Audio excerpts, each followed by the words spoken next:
শাসন নয়, ইরানের পরমাণু হুমকি নিষ্ক্রিয় করাই ছিল মূল লক্ষ্য, দাবি যুক্তরাষ্ট্রের। ইসরায়েলে ক্যাসেল ব্লাস্টার মিসাইল ছুড়ল তেহরান, হরমুজ প্রণালী বন্ধের অনুমোদন। বিতর্কিত নির্বাচনের অভিযোগে বিএনপির মামলায় সাবেক সিইসি নুরুল হুদা গ্রেফতার, আছেন ডিবি হেফাজতে। ভোটে অনিয়মের প্রতিকার চেয়ে ইসিতে চিঠি নেতাদের।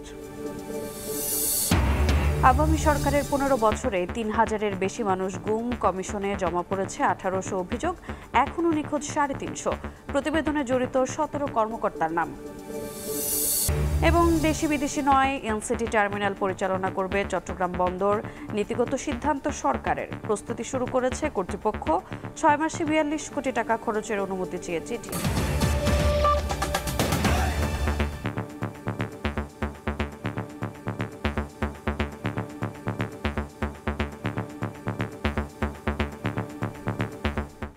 ভোরের সময়ের সঙ্গে আছে আমি রোজা চৌধুরী।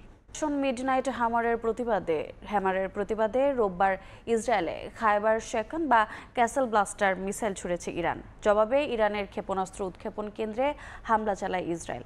এদিকে ইরানের পরমাণু স্থাপনাতে হামলা দেশটির সরকার বদলের উদ্দেশ্যে হয়নি বলে দাবি করেন মার্কিন প্রতিরক্ষামন্ত্রী পিট হেগসেথ। জানান, জাতীয় নিরাপত্তার স্বার্থে এ অভিযান চালানো হয়েছে। অন্যদিকে রোববার জাতিসংঘের নিরাপত্তা পরিষদে ইরানে যুদ্ধবিরতির প্রস্তাব তুলেছে রাশিয়া, চীন ও পাকিস্তান। ইরানে যুক্তরাষ্ট্রের অপারেশন মিডনাইট হ্যামারের প্রতিবাদে রোববার ইসরায়েলে প্রথমবারের মতো খায়বার শেকান বা ক্যাসেল বাস্টার ছুড়েছে ইরানের ইসলামী বিপ্লবী গার্ড বাহিনী। বিবৃতিতে তারা জানায়, হামলার লক্ষ্য ছিল ইসরায়েলি সামরিক কমান্ড সেন্টার, প্রতিরক্ষা বিজ্ঞান গবেষণাগার ও তেল আবিবের বেন গুরিয়ন বিমানবন্দর। জবাবে ইসরায়েলি বাহিনী ইরানের পশ্চিমাঞ্চলে পাল্টা হামলা চালায়, ধ্বংস করে ইরানের ক্ষেপণাস্ত্র উৎক্ষেপণ কেন্দ্র। শাসন পরিবর্তন নয়, বরং পরমাণু হুমকি নিষ্ক্রিয় করাই ছিল হামলার মূল লক্ষ্য। রোববার পেন্টাগনে সংবাদ সম্মেলনে এমনটাই দাবি করেন মার্কিন প্রতিরক্ষা মন্ত্রী পিট হেগসেথ। জানান, এটি কোনো সরকার বদলের অভিযান নয়, বরং জাতীয় নিরাপত্তা রক্ষায় একটি সুনির্দিষ্ট অপারেশন। হেগসেথ আরও বলেন, তেহরানকে বার্তা দিয়ে শান্তিপূর্ণ সমাধানের আহ্বান জানানো হয়েছিল। তবে ইরান যদি যুক্তরাষ্ট্রের নাগরিক বা ঘাঁটিতে হামলা করে, তবে তার জবাব হবে চরম বিধ্বংসী। যুক্তরাষ্ট্র প্রস্তুত রয়েছে বলেও মন্তব্য করেন তিনি। এদিকে রোববার নিউ ইয়র্কে জরুরি বৈঠকে বসে জাতিসংঘের নিরাপত্তা পরিষদ। আলোচনার কেন্দ্রবিন্দু ছিল ইরানের পরমাণু স্থাপনাগুলোতে হামলা ও এই আগ্রাসনের বিরুদ্ধে তীব্র উদ্বেগ। মধ্যপ্রাচ্যে অবিলম্বে যুদ্ধবিরতির দাবি জানিয়ে একটি খসড়া প্রস্তাব তুলেছে রাশিয়া, চীন ও পাকিস্তান। জাতিসংঘ মহাসচিব আন্তোনিও গুতেরেস বলেন, এখনই না থামালে পরিস্থিতি আরও ভয়াবহতার দিকে যাবে। কাকুলি আখতার, সময় সংবাদ। এদিকে যুক্তরাষ্ট্রের আগ্রাসী হামলার জবাবে হরমুজ প্রণালী বন্ধের সিদ্ধান্ত নিয়েছে ইরান। কৌশলগত প্রণালীটি বন্ধের পক্ষে ভোট দিয়েছে দেশটির পার্লামেন্ট। তবে চূড়ান্ত সিদ্ধান্ত নেবে দেশটির সর্বোচ্চ নিরাপত্তা পরিষদ। বাণিজ্য বিশ্লেষক বলছেন, এ সিদ্ধান্ত কার্যকর হলে প্রথম সপ্তাহেই জ্বালানি তেলের দাম 80% পর্যন্ত বাড়তে পারে, যার প্রভাব পড়বে বাংলাদেশের শিল্প কারখানা সহ সব খাতে। যুক্তরাষ্ট্রের আগ্রাসী হামলার জবাবে হরমুজ প্রণালী বন্ধের সিদ্ধান্ত নিয়েছে ইরান। এরই মধ্যে পারস্য উপসাগরের মুখে অবস্থিত কৌশলগত প্রণালীটির বন্ধের অনুমোদন দিয়েছে ইরানের পার্লামেন্ট। দেশটির জাতীয় নিরাপত্তা ও পররাষ্ট্র বিষয়ক কমিটির সদস্য ইসমাইল কাউসারি জানান, যুক্তরাষ্ট্রের হামলা ও আন্তর্জাতিক সম্প্রদায়ের নীরবতায় ক্ষুব্ধ হয়ে এই সিদ্ধান্ত নেওয়া হয়েছে। তবে চূড়ান্ত সিদ্ধান্ত নেবে দেশটির সর্বোচ্চ নিরাপত্তা পরিষদ। প্রণালী বন্ধ হলে বৈশ্বিক জ্বালানির বাজারে নৈরাজ্য দেখা দিতে পারে। বিশেষজ্ঞরা বলছেন, প্রথম সপ্তাহেই তেলের দাম 80% পর্যন্ত বেড়ে যেতে পারে। 34 কিলোমিটারের দীর্ঘ এই জলপথ চিন্তা বাড়াচ্ছে বাংলাদেশেরও। আরপিজিসিএল এর তথ্য বলছে, হরমুজ প্রণালী দিয়ে 2018 সাল থেকে এ পর্যন্ত 487 কার্গো এলএনজি আমদানি করেছে বাংলাদেশ। এর মধ্যে 267 কার্গো কাতার থেকে এবং ওমান থেকে এসেছে 122 কার্গো, অর্থাৎ চাহিদার 80% মেটাচ্ছে এই দুই দেশ। চলতি অর্থ বছরেও 56 কার্গো এলএনজির মধ্যে এপ্রিল পর্যন্ত এসেছে 46 কার্গো। হরমুজ প্রণালী বন্ধ হলে বাংলাদেশকে জ্বালানি সরবরাহ করতে পারবে না কাতার। বিপিসির তথ্য বলছে সংযুক্ত আরব আমিরাত ও সৌদি আরব থেকে বছরে প্রায় 14 লাখ টন অপরিশোধিত জ্বালানি তেল আমদানি হয়। হরমুজ প্রণালী এড়িয়ে লোহিত, এডেন ও আরব সাগর হয়ে বাংলাদেশকে তেল সরবরাহ করতে পারবে সৌদি আরব। তবে বিকল্প জলপথ না থাকায় সংযুক্ত আরব আমিরাতে আটকে যাবে চাহিদার অর্ধেক জ্বালানি। যারা আমরা সদা সর্বদা নির্ভরশীল এই মধ্যপ্রাচ্য থেকে জ্বালানি সরবরাহের উপরে, সেটা গ্যাস হোক কিংবা লিকুইড ফুয়েলই হোক, আমাদের জন্য একটা বড় বিপর্যয়ের সম্ভাবনা আছে। বিশ্বে প্রতিদিন ব্যবহৃত মোট তেলে প্রায় 20% পরিবহন করা হয় হরমুজ প্রণালী দিয়ে। গুরুত্বপূর্ণ এই জলপথ দিয়ে পরিবাহিত জ্বালানি তেলের প্রায় 70%-ই ভোক্তা দক্ষিণ এশিয়া। ফরহাদুর রহমান, সময় সংবাদ। ইরানের পারমাণবিক কেন্দ্রে হামলা চালিয়ে ডোনাল্ড ট্রাম্প সংঘাত আরও উস্কে দিয়েছেন বলে মনে করেন মার্কিনরা। যুদ্ধ থামিয়ে শান্তি প্রতিষ্ঠার বদলে উল্টো মধ্যপ্রাচ্যের সংঘাতে জড়িয়ে যাওয়ায় অনেকেই হতাশ। কংগ্রেসের অনুমতি না নিয়ে ট্রাম্পের একক সিদ্ধান্তে ইরানে হামলা চালানোয় উদ্বেগ জানিয়েছেন প্রবাসী বাংলাদেশিরা। ইরানে মার্কিন হামলার পর যুক্তরাষ্ট্রের বিভিন্ন শহরে উচ্চ সতর্কাবস্থায় আছে। ইরানের 3টি পরমাণু কেন্দ্রে হামলার পর রোববার জাতির উদ্দেশ্যে ভাষণ দেন মার্কিন প্রেসিডেন্ট ডোনাল্ড ট্রাম্প। দাবি করেন সফল হয়েছে মার্কিন সেনাদের অভিযান। হুমকি দেন শান্তি প্রতিষ্ঠা না হলে আরও হামলার। ট্রাম্পের দেয়া ভাষণ গুরুত্ব সহকারে দেখেছেন যুক্তরাষ্ট্রের নাগরিকরা। ইরানের মাটিতে যুক্তরাষ্ট্রের এ ধরনের হামলায় হতাশা প্রকাশ করেন অনেকেই। লস অ্যাঞ্জেলেস সহ বিভিন্ন শহরের বাসিন্দারা বলেন, হামলার মাধ্যমে ইরান ইসরায়েল সংঘাতে জড়িয়ে পড়েছে যুক্তরাষ্ট্র। আমি অবাক নই, বরং হতাশ, কারণ ট্রাম্পের মতে তিনি আমেরিকা ফার্স্ট পরিকল্পনায় ছিলেন। আমাদের সেনাদের এমন একটি যুদ্ধে পাঠানো আমার মতে অপ্রয়োজনীয়। আমার কাছে মনে হয় এটি পূর্ব নির্ধারিত ছিল। নির্বাচনী প্রতিশ্রুতিতে তিনি যা বলেছিলেন এটি তার বিপরীত। মার্কিন কংগ্রেসের অনুমোদন না নিয়ে ট্রাম্পের একক সিদ্ধান্তে ইরানে হামলা চালানোয় উদ্বিগ্ন দেশটিতে বসবাসরত প্রবাসী বাংলাদেশিরা। আমেরিকান নাগরিকদের পাশ কাটিয়ে আমাদের প্রেসিডেন্ট ডোনাল্ড ট্রাম্প যে বোমা হামলা ইরানে করেছেন, এটা আমি মনে করি যে মধ্যপ্রাচ্যে এবং সারা বিশ্বে একটা উত্তেজনা বাড়িয়ে দেবে।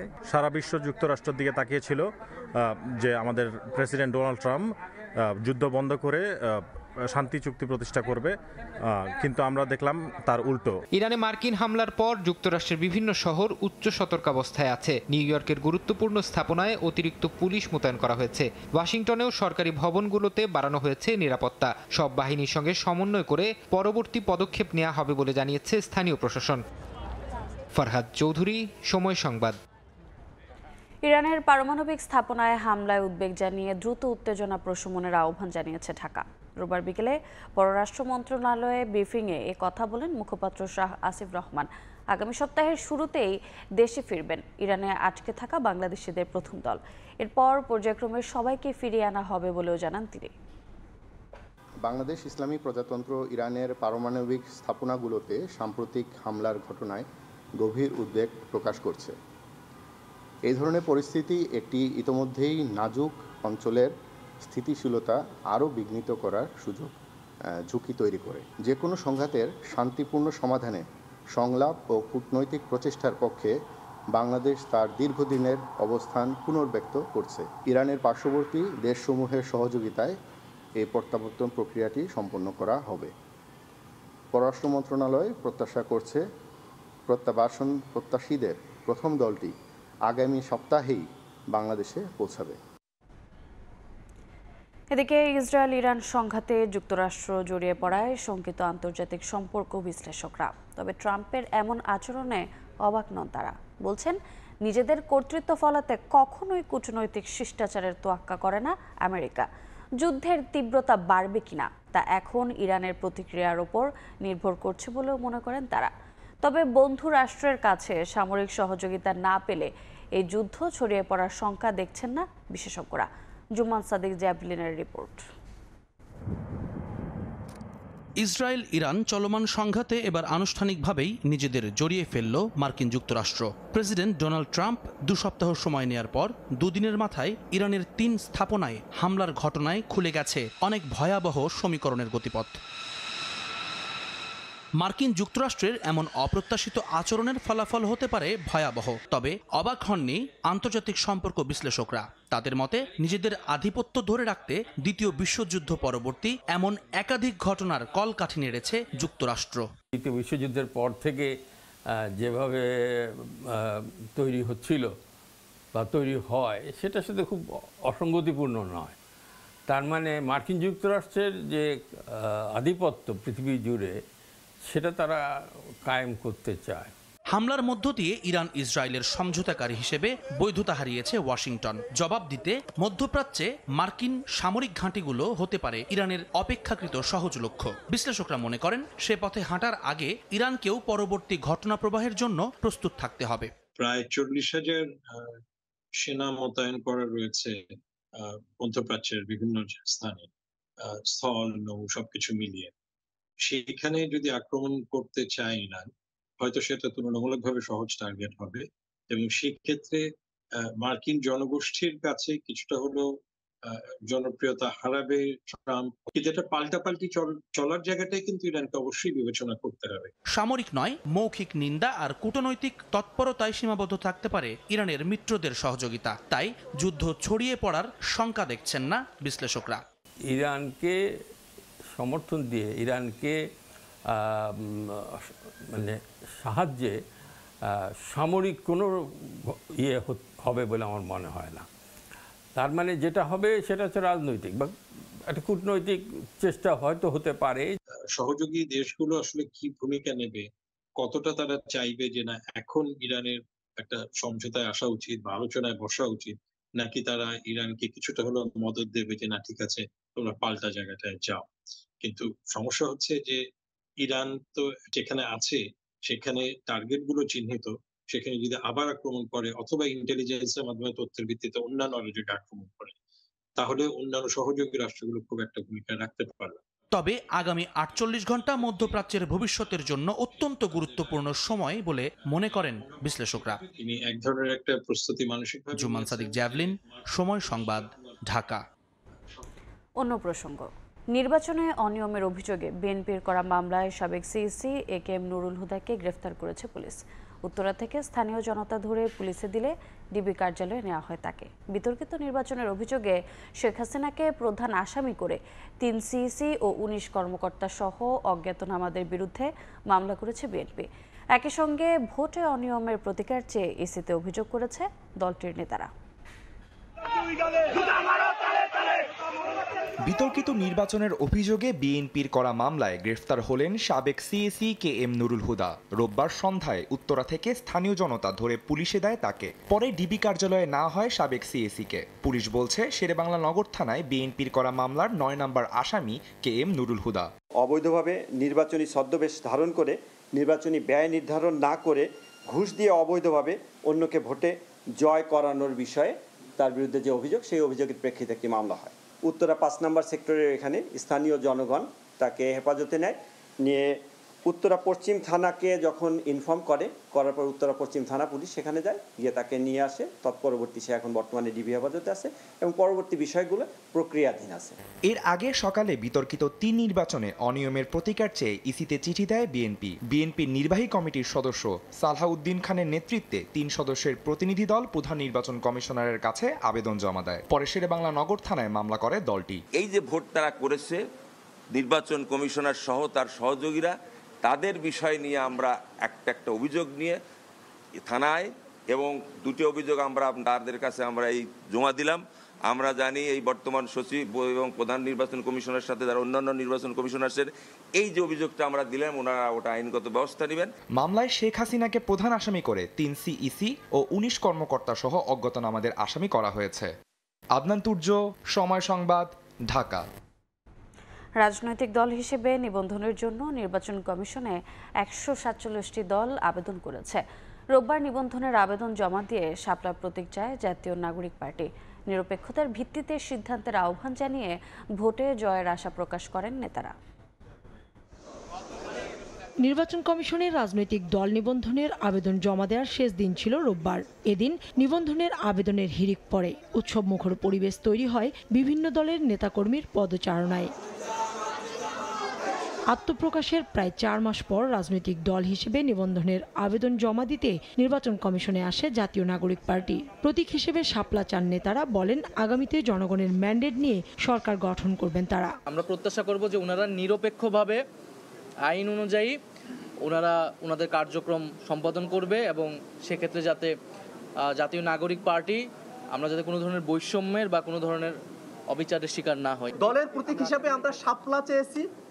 আমরা আশা করব নির্বাচন কমিশন জাতীয় নাগরিক পার্টি এনসিপিকে তাদের দলের প্রতীক হিসেবে, আমাদের দলের প্রতীক হিসেবে শাপলা আমাদেরকে বরাদ্দ প্রদান করবে। ইলিয়াস কাঞ্চনের নেতৃত্বাধীন দল জনতা পার্টি বাংলাদেশ নিবন্ধনের আবেদন জমা দেয় নির্বাচন কমিশনে। হাতি প্রতীক চেয়েছে নির্বাচনের জন্য। দলের নেতারা জানান, মুক্তিযুদ্ধের চেতনা ও 24-এর গণ অভ্যুত্থানের জন্য আকাঙ্ক্ষা পূরণে কাজ করবেন তারা। 71-এর মুক্তিযুদ্ধের চেতনা এবং 24-এর গণ অভ্যুত্থানের আকাঙ্ক্ষার বিনিময়ে আগামী দিনের বাংলাদেশের যে পথ চলা এবং আগামী দিনের বাংলাদেশে যে নতুন রাজনৈতিক বন্দোবস্তের মাধ্যমে আমরা দেশটাকে এগিয়ে নিয়ে যেতে চাই, আমরা সকল শর্ত প্রতিপালন করেছি এবং আমরা আশা করি আমরা রাজনৈতিক দল হিসাবে নির্বাচন কমিশনের নিবন্ধন আমরা পাবো। এটা আমাদের ঐকান্তিক আশা। অবসরপ্রাপ্ত সেনা কর্মকর্তাদের জনতার দল চাবি প্রতীকে নিবন্ধন চেয়েছে নির্বাচন কমিশনের কাছে। আমাদের দলকে নিবন্ধন দিয়ে আমাদের বাংলাদেশে রাজনীতির একটা সুষ্ঠু ধারা চালু করার জন্য সহযোগিতা করবেন। বাংলাদেশে একটি নতুন রাজনৈতিক ধারা তৈরি করার জন্য আমরা ঐকান্তিকভাবে চেষ্টা করে যাচ্ছি। নির্বাচন কমিশন জানিয়েছে, সব মিলিয়ে প্রায় 150 আবেদন জমা পড়েছে নতুন দলের নিবন্ধনের জন্য। কাউসারা চৌধুরী কুমু, সময় সংবাদ, ঢাকা। সুষ্ঠু নির্বাচনের মাধ্যমে শান্তিপূর্ণভাবে বাংলাদেশে ক্ষমতার হস্তান্তর দেখতে চায় যুক্তরাষ্ট্র। রোববার সকালে বিএনপি মহাসচিব মির্জা ফখরুল ইসলাম আলমগীরের সঙ্গে সৌজন্য সাক্ষাৎ শেষে একথা জানান মার্কিন দূতাবাসের chargé d' affaires Tracey Ann Jacobson. পরে সংবাদ সম্মেলনে দলটির স্থায়ী কমিটির সদস্য আমির খসরু মাহমুদ চৌধুরী বলেন, লন্ডন বৈঠকের পর স্বস্তি ফিরেছে দেশের রাজনীতিতে। এদিকে আলাদা অনুষ্ঠানে দলের আরেক নেতা সালাউদ্দিন আহমদ বলেছেন, আলোর পথে যাত্রায় দেশের রাজনৈতিক সংস্কৃতির পরিবর্তন আনতে হবে। রোববার সকালে রাজধানীর গুলশানে বিএনপি চেয়ারপারসনের কার্যালয়ে আসেন মার্কিন দূতাবাসের chargé d' affaires Tracey Ann Jacobson. দলটির মহাসচিব মির্জা ফখরুল ইসলাম আলমগীরের নেতৃত্বে বৈঠকে যোগ দেন স্থায়ী কমিটির সদস্য আমির খসরু মাহমুদ চৌধুরী ও আন্তর্জাতিক কমিটির সদস্য শামা ওবায়েদ। লন্ডনে প্রধান উপদেষ্টা ডক্টর মোহাম্মদ ইউনুস এবং বিএনপির ভারপ্রাপ্ত চেয়ারম্যান তারেক রহমানের বৈঠকের মাধ্যমে বাংলাদেশের রাজনীতির ইতিবাচক পরিবর্তনের কথা উল্লেখ করেন ট্রেসিয়ান। পরে সংবাদ সম্মেলনে আমির খসরু মাহমুদ চৌধুরী বলেন, আগামী বছরের ফেব্রুয়ারিতে নির্বাচনের তারিখ নিয়ে সবার মধ্যেই স্বস্তি ফিরেছে। মতপার্থক্য থাকবেই, তবে যেসব বিষয়ে ঐক্যমত হবে তা নিয়ে কাজ চলছে। তারেক রহমান সাহেব এবং চিফ অ্যাডভাইজারের সাথে সেই মিটিংয়ের গুরুত্ব তারা অনুধাবন করতে পারছে এবং সেই মিটিংয়ের ফলে যে একটা বড় ধরনের দেশের মধ্যে একটা স্বস্তি আসছে এবং নির্বাচনমুখী হয়েছে সেটাও আলোচনায় আসছে। ডেমোক্রেটিক ট্রান্সফরমেশন আমরা যেদিকে যাচ্ছি সেটার একটা দিকক্ষণ মোটামুটি একটি সিদ্ধান্তে আসা গেছে ফেব্রুয়ারি। এটা সকলের জন্য স্বস্তি। মতপার্থক্য থাকবে, যেই বিষয়গুলোতে ঐক্যমত হবে সেটা নিয়ে আমরা এগিয়ে যাব, এটাই তো সিদ্ধান্ত। দলের স্থায়ী কমিটির সদস্য সালাউদ্দিন আহমেদ বলেছেন, দেশের রাজনৈতিক সংস্কৃতি পাল্টাতে হবে, নতুন উদ্ভাবনী চিন্তা কাজে লাগিয়ে হাঁটতে হবে আলোর পথে। আমাদের পলিটিক্যাল কালচার পাল্টাতে হবে, পাল্টানো মানে ভালো দিকে নিয়ে যেতে হবে। আমাদের কালচার এর মধ্যে ইনোভেটিভ এডিশন করতে হবে। যে প্রক্রিয়ার মধ্য দিয়ে আমরা গিয়েছি স্বাধীনতার পর থেকে আজ পর্যন্ত, যা কিছুই আমরা অর্জন করতে পারতাম সেটা আমরা পারিনি। জাতি গঠনের শিক্ষার্থীদের নিয়ে সম্মিলিতভাবে বিএনপি কাজ করবে বলেও জানান সালাউদ্দিন আহমদ। শাকিলা শারমিন, সময় সংবাদ, ঢাকা। বাংলাদেশে সুষ্ঠু, নিরপেক্ষ, শান্তিপূর্ণ এবং অংশগ্রহণমূলক নির্বাচন প্রত্যাশা করে জাপান। দেশটির রাষ্ট্রদূত সাইদা শিনিচির সঙ্গে জামাত ইসলামের আমির ডাক্তার শফিকুর রহমানের বৈঠক শেষে কথা বলেন নেতারা। রোববার সকালে রাজধানীর মগবাজারে জামায়াতে ইসলামীর কেন্দ্রীয় কার্যালয়ে ডক্টর শফিকুর রহমানের সঙ্গে সৌজন্য সাক্ষাৎ করেন জাপানের রাষ্ট্রদূত। ঘণ্টাব্যাপী এ বৈঠকে বিগত ফ্যাসিবাদ আমলে জামায়াতের নেতাকর্মীদের ওপর কিভাবে নির্যাতন করা হয়েছে, নেতাদের ফাঁসি, অফিস বন্ধ, আয়নাঘর সহ বিভিন্ন বিষয়ে তুলে ধরা হয়। এজন্য শিল্প, বাণিজ্য, ব্যবসায় কিভাবে দুদেশ একসঙ্গে কাজ করবে তা নিয়েও কথা হয়েছে বলে জানান জামায়াতের সেক্রেটারি জেনারেল মিয়া গোলাম পরোয়ার। শেখ হাসিনার সরকারের হাতে জামাত ইসলামের উপরে কি জুলুম নির্যাতন নিপীড়ন চলেছে।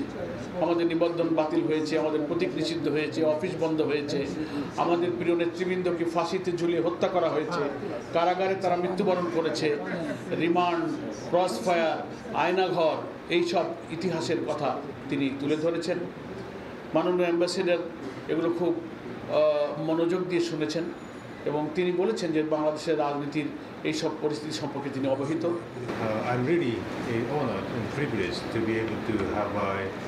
বাংলাদেশ জামায়াতে ইসলামীর আমির ডাক্তার শফিকুর রহমান এবং তার টিমের সঙ্গে প্রথম বৈঠক করতে পেরে আমি সম্মানিত বোধ করছি। বাংলাদেশের মানুষের জন্য একটি সুষ্ঠু, নিরপেক্ষ, শান্তিপূর্ণ এবং অংশগ্রহণমূলক নির্বাচনের ব্যাপারে আমাদের প্রত্যাশার কথা জানিয়েছি তাকে। চীন সফরে পারস্পরিক সহযোগিতা বৃদ্ধি সহ স্বার্থ সংশ্লিষ্ট নানা বিষয়ে আলোচনা হবে বলে জানিয়েছেন বিএনপি মহাসচিব মির্জা ফখরুল ইসলাম আলমগীর। রোববার রাতে হজরত শাহজালাল আন্তর্জাতিক বিমানবন্দরে এ কথা বলেন তিনি। মির্জা ফখরুল জানান, এই সফর অত্যন্ত গুরুত্বপূর্ণ তাদের জন্য। সফরে দলের দায়িত্বশীল নেতারা রয়েছেন। চীনের ক্ষমতাসীন দল কমিউনিস্ট পার্টি বাংলাদেশ ও চীনের কূটনৈতিক সম্পর্কের 50 বছর উদযাপন উপলক্ষে অনুষ্ঠানে যোগ দেবে বিএনপির প্রতিনিধি দল। জানান, সেখানে দুই দেশের রাজনৈতিক, অর্থনৈতিক, কূটনৈতিক নানা বিষয়ে আলাপ হওয়ার সুযোগ তৈরি হবে। এছাড়া কমিউনিস্ট পার্টির সঙ্গে বিএনপির প্রতিনিধি দলের বৈঠক হওয়ার কথাও জানান মির্জা ফখরুল ইসলাম আলমগীর। এই সফরে আমাদের চীনের উচ্চ পর্যায়ের কিছু কমিউনিস্ট পার্টির নেতাদের সঙ্গে দেখা হবে এবং দুই দেশের বিষয়গুলো নিয়ে আলোচনা হবে এবং পরস্পরের স্বার্থ সংশ্লিষ্ট যে বিষয়গুলো আছে সেই বিষয়গুলো নিয়ে আমরা আলোচনা করব।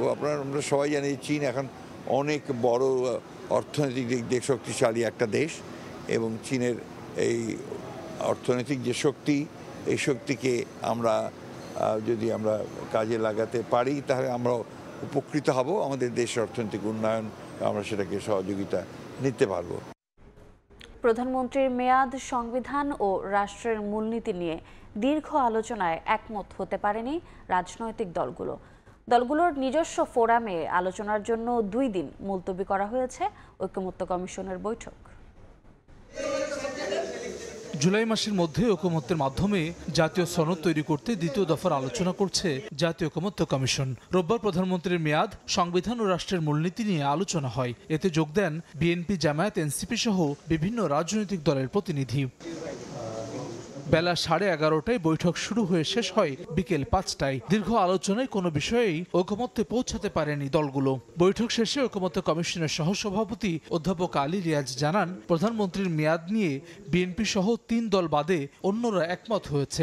রাজনৈতিক দলগুলোর দলীয় ফোরামে আলোচনার জন্য 2 দিন বৈঠক মুলতবির কথা জানান তিনি। বিএনপি, এলডিপির একটি অংশ এবং এনডিএম, এই 3টি রাজনৈতিক দলের ক্ষেত্রে বলা হয়েছে তারা ভিন্ন ভিন্ন কারণে তাদের মতভিন্নতা আছে। উচ্চকক্ষ কিংবা ধরুন এনসিসি গঠনের প্রশ্ন বা এনসিসির মতো কোনো প্রতিষ্ঠান গঠনের প্রশ্ন, তখন এগুলো আলোচিত হবে। প্রধানমন্ত্রীর মেয়াদ নিয়ে বেশিরভাগের এক বক্তব্য থাকলেও সংবিধানের মূলনীতি নিয়ে 2 মেরুতে রাজনৈতিক দলগুলো। বামজোট বিপ্লবী ওয়ার্কার্স পার্টি বলছে 72-এর সংবিধানের মূলনীতিকে বহাল রাখতে হবে। ধর্মনিরপেক্ষতা এই ধরনের যে আমাদের নীতিগুলো আধুনিক গণতান্ত্রিক রাষ্ট্রে সেটাকে অব্যাহত রাখা দরকার। 4 মূলনীতি বাদ দিয়ে অন্য কিছু আমরা গ্রহণ করতে পারি না, কারণ এটা বাংলাদেশের মূল ভিত্তি। এই ভিত্তির বাইরে কোনো কিছু হলে এই ঐক্যমত্য আসলেই হবে না। তবে বিএনপি জামায়াত পঞ্চম সংশোধনীর বিসমিল্লাহ এবং আল্লাহর উপর পূর্ণ আস্থা ও বিশ্বাসে ফিরে যাওয়ার দাবি জানিয়েছে। ৭২-এর মূলনীতি নিয়ে আপত্তি জানিয়েছে এনসিপিও। একজন স্বৈরাচারী হয় প্রধানমন্ত্রীর হাত পা বাঁধা ঠিক নয় বলেও মন্তব্য করেন বিএনপি নেতা সালাউদ্দিন আহমেদ। ৭২-এর মুজিববাদী মূলনীতি আমরা রাখার পক্ষে না, এই 4টি মূলনীতি বাদ দিতে হবে। এটি বাদ দিয়ে তার পরবর্তীতে এই 4টি মূলনীতি রাখার ব্যাপারে আমাদের কোনো আপত্তি নেই। বিসমিল্লাহির রহমানির রহিম ছিল আল্লাহর উপরে বিশ্বাস এবং পূর্ণ আস্থা, এগুলা ছিল। সেইটার সাথে এই নতুন 4টি পয়েন্ট এখানে যোগ করার ব্যাপারে, প্রতিস্থাপন করার ব্যাপারে আমরা একমত হয়েছি। পঞ্চম সংশোধনীতে যেভাবে গৃহীত হয়েছে সেই জায়গায় আছে, ওখানে বিসমিল্লাহির রহমানির রহিম আছে, ওখানে মহান আল্লাহর উপর আস্থা এবং বিশ্বাস আছে, ওখানে ধর্মনিরপেক্ষতা নেই। একজন ব্যক্তি স্বৈরাচার হয়েছিল, সেজন্য ওইটাকে মাথায় রেখে আমাদেরকে সমস্ত সংস্কার করতে হবে, তাহলে বোধহয় আমরা মিসলিড হব। সংস্কার বাস্তবায়নে জাতীয় সনদ তৈরি করতে ২০ মার্চ থেকে ১৯ মে পর্যন্ত প্রথম ধাপে ৪৫টি অধিবেশন শেষে চলতি মাসে ২ তারিখে দ্বিতীয় দফার আলোচনা শুরু করেছে ঐকমত্য কমিশন। হাসান ওয়ালি, সময় সংবাদ, ঢাকা।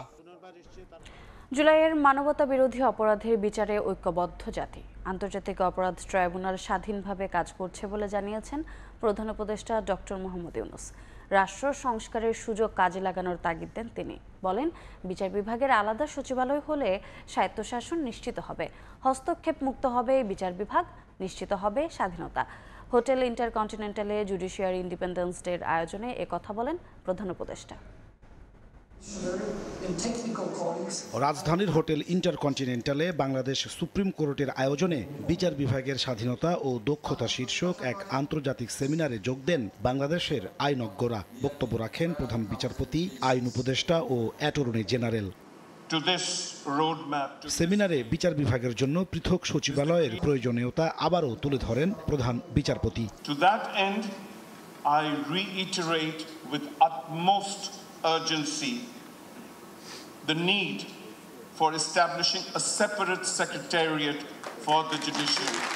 সম্মতি জানান প্রধান উপদেষ্টা ডক্টর মোহাম্মদ ইউনূস। বলেন, বিচার বিভাগের স্বায়ত্তশাসন, হস্তক্ষেপ, জবাবদিহিতা, স্বাধীনতা নিশ্চিত করবে পৃথক সচিবালয়। A separate secretariat would grant the judiciary the structural autonomy to adjudicate without external pressure. It is also commendable that as part of the reforms, the Supreme Judicial Council has been made fully operational, ensuring judicial accountability and independence. প্রধান উপদেষ্টা বলেন, নতুন বাংলাদেশ গড়ে তুলতে জুলাই শহীদ, আহতরা যে সুযোগ তৈরি করে দিয়েছে তা হাতছাড়া করা যাবে না। জুলাই আগস্টের মানবতা বিরোধী অপরাধীদের বিচারে জাতি ঐক্যবদ্ধ বলেও জানান তিনি। The sole way to discharge this burden is to ensure justice for the heinous crimes against the humanity committed during the months of July and August of 2024. Today, the nation stands united in its determination to hold the perpetrators accountable. In pursuit of this goal, 2 international crimes tribunals have been established to investigate and prosecute the crimes against humanity that occurred in July-August 2024. These tribunals are functioning with full independence, impartiality, and in compliance with due process. এ সময় বিচার বিভাগকে স্বাধীনভাবে ন্যায় বিচার নিশ্চিত করার আহ্বান জানান প্রধান উপদেষ্টা। The fate of these crucial aspirations and initiatives depends entirely. Najmus Salehi, সময় সংবাদ, ঢাকা। আত্মত্যাগে বলিয়ান হয়ে দেশের সার্বভৌমত্ব রক্ষায় নৌবাহিনীর নবীন কর্মকর্তাদের প্রস্তুত থাকার আহ্বান জানিয়েছেন সেনাপ্রধান জেনারেল ওয়াকারুজ্জামান। রোববার সকালে চট্টগ্রাম নেভাল একাডেমিতে নৌবাহিনীর রাষ্ট্রপতি কুচকাওয়াজ অনুষ্ঠানে প্রধান অতিথির বক্তব্যে এ আহ্বান জানান তিনি। দেশের বিস্তীর্ণ জলসীমানার অতন্ত্র প্রহরী বাংলাদেশ নৌবাহিনীর নির্ভীক সদস্য হিসেবে এই বাহিনীতে নতুন আরও যুক্ত হলেন 52 জন নবীন কর্মকর্তা।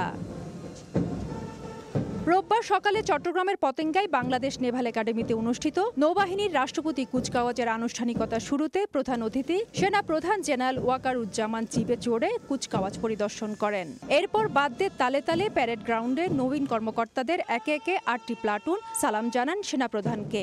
দীর্ঘ প্রশিক্ষণে কঠোর অনুশীলনের পর 44 জন মিডশিপম্যান এবং 8 জন ডাইরেক্ট এন্ট্রি অফিসার হিসেবে এবার কমিশন পান। মনোজ্ঞ কুচকাওয়াজ শেষে প্রশিক্ষণের সর্বোচ্চ মান অর্জনকারী চৌকস ক্যাডেটদের হাতে পুরস্কার তুলে দেন প্রধান অতিথি। পরে সেনাপ্রধান তার বক্তব্যে সততা ও আত্মত্যাগে বলীয়ান হয়ে দেশের সার্বভৌমত্ব রক্ষায় নবীন কর্মকর্তাদের প্রস্তুত থাকার আহ্বান জানান। সততা, সত্যবাদিতা, কর্তব্যনিষ্ঠা ও কঠোর পরিশ্রম দ্বারা নৌবাহিনীর উপর অর্পিত সকল দায়িত্ব তোমরা আন্তরিকতার সাথে পালন করবে।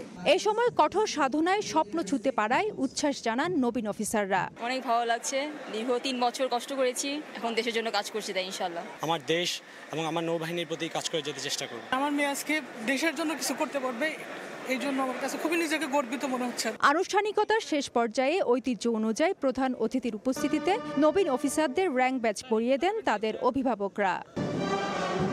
ফেরদৌস লিপি, সময় সংবাদ, চট্টগ্রাম। ও শামীম ওসমানের 29 ব্যাংক হিসাব সহ স্থাবর সম্পদ জব্দ করেছে দুদক।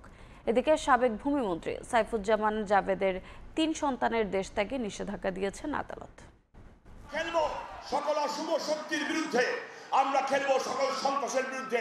বিভিন্ন সময় বিতর্কিত বক্তব্য দিয়ে আলোচনায় থাকতেন বিগত সরকারের সাবেক সংসদ সদস্য শামীম ওসমান। অর্থ পাচারের অভিযোগে তার পরিবারের বিরুদ্ধে মামলা করে দুদক। মামলার এই আসামি তার সম্পদ বেহাতের চেষ্টা করছেন এমন গোয়েন্দা তথ্যের ভিত্তিতে সম্প্রতি সম্পদ জব্দ করতে দুদকের পক্ষ থেকে আদালতে আবেদন করা হয়। রোববার সেই আবেদনে সাড়া দিয়ে প্রায় 13 কোটি টাকার ব্যাংক হিসাব জব্দের আদেশ দেন সাবেক এমপি জনাব শামীম ওসমান এবং তার পরিবারের সদস্যদের স্থাবর সম্পদ দুদকের আবেদনের প্রেক্ষিতে আদালত জব্দ করেছে এবং ব্যাংক অ্যাকাউন্ট ফ্রিজ করা হয়েছে। তাতে স্থিতির পরিমাণ প্রায় 13 কোটি টাকার মতো ছিল। এদিকে সাবেক ভূমিমন্ত্রী সাইফুজ্জামান চৌধুরীর 3 সন্তানের বিদেশ যাত্রায় নিষেধাজ্ঞা দিয়েছেন আদালত। সাবেক ভূমিমন্ত্রী সাইফুজ্জামানের 3 সন্তান তাদের বিদেশ যাত্রায় নিষেধাজ্ঞার আদেশ দিয়েছেন আদালত। এদিন সাবেক প্রতিমন্ত্রী স্বপন ভট্টাচার্যের সন্তান সুপ্রিয় ভট্টাচার্যের দেশ থেকে নিষেধাজ্ঞা এবং 3 কোটি টাকার বেশি স্থাবর সম্পদ জব্দের আদেশ দিয়েছেন আদালত। তাসলিম তৌহিদ, সময় সংবাদ, ঢাকা। বিদ্যুৎ বিভ্রাটের কারণে গরমে চরম ভোগান্তিতে পড়েন রাজধানীবাসী। সড়কবাতি নিভে যাওয়ায় ব্যাহত হয় যান ও পথচারীদের চলাচল, দেখা দেয় নিরাপত্তা ঝুঁকি। রাতভর জেগে থাকা নগরীতে হঠাৎ ভুতুড়ে পরিবেশ, পুরো রাজধানী যেন অন্ধকারে ঢাকা। লোডশেডিংয়ে বিভিন্ন সময় কিছু এলাকা আলোহীন থাকলেও একসঙ্গে প্রায় পুরো ঢাকা শহরে বিদ্যুৎ না থাকা অপরিচিত ঘটনা। রোববার রাত 9:30টার দিকে রামপুরা গ্রিড উপকেন্দ্রে ত্রুটি দেখা দেয়ায় বিদ্যুৎহীন হয়ে পড়ে রাজধানীর গুলশান, বনানী, হাতিরঝিল, ফার্মগেট, কারওয়ান বাজার, রামপুরা, মগবাজার, সেগুনবাগিচা, বক্সিবাজার সহ বিভিন্ন এলাকা। এতে গরমে চরম ভোগান্তিতে পড়েন নগরবাসী। সড়কবাতি নিভে যাওয়ায় ব্যাহত হয় যানবাহন ও পথচারীদের চলাচল, দেখা দেয় নিরাপত্তা ঝুঁকিও। 10টা কারেন্ট গেছে, এখন রাত বাজে কয়টা? 12টার উপরে বাজে মনে হয়, 12:30 বাজে এখনো কারেন্ট নাই। গরমে রাস্তা হাঁটতে আছি, আর কি করুম। একটা করে দিতেছে, বুঝছেন? ধানমন্ডি এগুলো ছিল না, একটু আগে দিছে, এখন এই জায়গা দিতেছে না। এই আতিঝিল গেছে, ওখানে দেয় নাই, আমগুলো নাই, কিন্তু এত সময় দেখি না থাকতে, আর হয় না এত সময়। এখন যে কিনলে কয় আল্লাহ জানে। প্রচণ্ড গরম পড়তে আসছে, এখন কি করব, উপায় নেই। বাসায় প্রচুর গরম, এই জন্য রাস্তার পাশে বসে রয়েছি। 2.5 ঘন্টা পর উপকেন্দ্রটির সমস্যা সমাধান করে কর্তৃপক্ষ। পরে আলো ফিরতে শুরু করে তিলোত্তমা শহরে।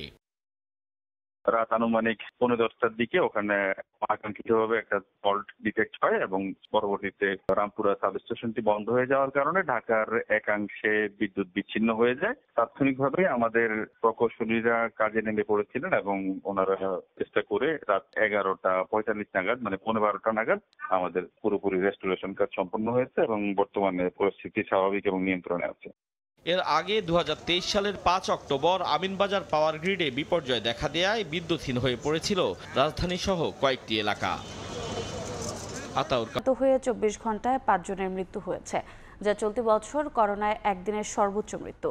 রোববার সন্ধ্যায় স্বাস্থ্য অধিদপ্তরের সংবাদ বিজ্ঞপ্তিতে জানানো হয়েছে 24 ঘন্টায় মারা যাওয়া 5 জনের মধ্যে 3 জনই চট্টগ্রাম বিভাগের, বাকি 2 জন ঢাকা ও রাজশাহী বিভাগের।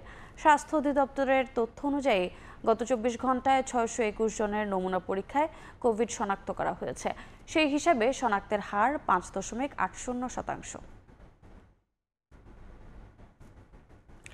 একে তো বরিশাল বিভাগ জুড়ে ডেঙ্গুর মারাত্মক প্রকোপ, তার উপর বাড়ছে করোনা সংক্রমণ। তবে তেমন কোনো প্রস্তুতি নেই কর্তৃপক্ষের। শেরেবাংলা মেডিকেল কলেজ হাসপাতালের করোনা শনাক্তের RT-PCR ল্যাবের যন্ত্রাংশ অচল, নেই নমুনা সংগ্রহের কিট। চিঠি চালাচালি করেও মিলছে না সমাধান। বিস্তারিত অপূর্ব অপুর রিপোর্টে। 2020 সালের মে মাসে শের-ই-বাংলা মেডিকেল কলেজের মাইক্রোবায়োলজি বিভাগে করোনা শনাক্তের RT-PCR ল্যাব প্রতিষ্ঠা করা হয়। সেখানে 2টি মেশিনে প্রতিদিন গড়ে 96টি করে পরীক্ষা হতো, কিন্তু 2 বছর ধরে ব্যবহৃত না হওয়ায় 2টি যন্ত্রই অচল হয়ে পড়েছে। নেই করোনা পরীক্ষার কিট। ভোগান্তিতে পড়েছেন রোগীরা। জনবল প্রয়োজন, PCR মেশিন এবং বায়োসেপ্টিক ক্যাবিনেট দুইটাই সার্ভিসিং এবং ক্যালিব্রেশন প্রয়োজন, আর হলো আমাদের কিট নাই। যদি প্রমাণিত হয় যে মেশিন ঠিক আছে, আমাদেরকে অধিদপ্তর জানিয়েছে যে আমরা দ্রুতই কিট পেয়ে যাব। বরিশালে এরই মধ্যে 6 জন করোনা শনাক্ত হয়েছেন, তবে হাসপাতালে আলাদা করে আইসোলেশন ওয়ার্ড করা হয়নি এখনো। এদিকে ডেঙ্গুর হট জোন বরগুনাতে। রোগীর চাপে তিল ধরা ঠাঁই নেই জেনারেল হাসপাতালে। বিঘ্নিত হচ্ছে স্বাস্থ্যবিধি। ঝুঁকি বাড়ছে করোনা ভাইরাস সংক্রমণেরও। জেলায় একটি RT-PCR ল্যাব স্থাপনের জন্য স্বাস্থ্য মন্ত্রণালয়ে আবেদন করেছেন সিভিল সার্জন। বাইরে থেকে অনেক অতিথি আসতেছে, সেক্ষেত্রে করোনা ঝুঁকিটা অনেক ক্ষেত্রে বাড়তেছে এবং আমরা এটা নিয়ে শঙ্কিত। স্বাস্থ্য মন্ত্রণালয় থেকে যে নির্দেশনা দেওয়া হয়েছে স্বাস্থ্যবিধি মানার ক্ষেত্রে, সেটি কিন্তু বরগুনা সদর হাসপাতালে একদমই নেই। করোনা একটা ওয়ার্ড আমি অলরেডি প্রস্তুত করে রেখেছি, ওটাও 50 বেড। করোনা কিটও নিয়ে আসছি, ডেঙ্গু NS1 আরও 3000 কিট পেয়েছি আমরা যদি বরগুনাতে একটা ল্যাব স্থাপন করতে পারি, তাহলে আমাদেরকে বরিশাল কিংবা ভোলা সেই সমস্ত জায়গাগুলোতে হয়তো বা আমাদেরকে যেতে হবে না। বিভাগ জুড়ে করোনা ও ডেঙ্গু পরিস্থিতি খারাপের দিকে যাচ্ছে জানিয়ে সামাল দিতে সব ধরনের প্রস্তুতি নেওয়া হয়েছে বলছে স্বাস্থ্য অধিদপ্তর। মূল বিষয় হলো জনগণের সচেতন হওয়া। আমাদের বরিশাল স্বাস্থ্য বিভাগ আমরা যথেষ্ট প্রস্তুতি রয়েছে। 2020 সালের মার্চ থেকে 22 সালের আগস্ট পর্যন্ত শের-ই-বাংলা মেডিকেল কলেজে হাসপাতালে 7740 জন করোনা আক্রান্ত চিকিৎসা নেন। এদের মধ্যে মারা যান 1479 জন, আর চলতি বছরের 5.5 মাসে 3679 জন ডেঙ্গু আক্রান্ত হয়েছেন। মারা গেছেন 8 জন।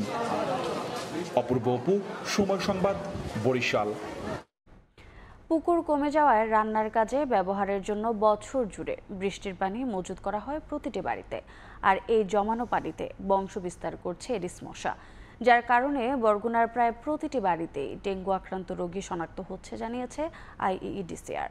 স্থানীয় প্রশাসন বলছে, সঠিক নিয়মে বৃষ্টির পানি মজুতের বিষয়ে সচেতন করতে বাড়ি বাড়ি পাঠানো হচ্ছে স্বেচ্ছাসেবকদের। রুবেল হোসেনের ছবিতে সাইফুল মিরাজের রিপোর্ট।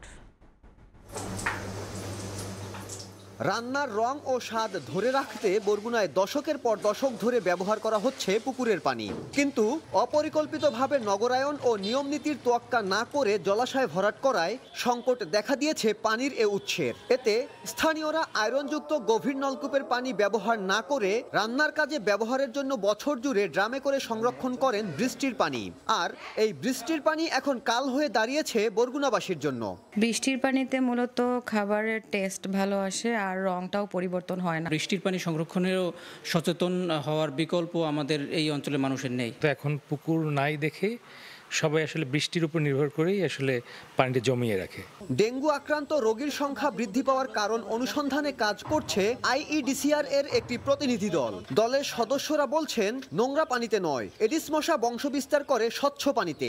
অনুসন্ধানে জেলার প্রায় 95% বৃষ্টির পানি সংরক্ষণের ড্রামে এডিস মশার লার্ভা পেয়েছেন তারা। এজন্য সঠিক প্রক্রিয়া না মেনে বৃষ্টির পানি সংরক্ষণকেই দায়ী করছে IEDCR। মোটামুটি সবগুলো বাড়িতেই কোনো না কোনো পাত্রে, পানির পাত্রে আমরা এডিস মশার লার্ভা বা মশার অন্য কোনো স্তর আমরা এখানে দেখতে পেয়েছি। ডাবের খোসা জাতীয় যে জিনিসগুলো অথবা যেখানে পানি রিজার্ভ হতে পারে ছোট ছোট জায়গাগুলো, এগুলো একটু পরিষ্কার রাখলেও কিছুটা ডেঙ্গু কমে আসবে।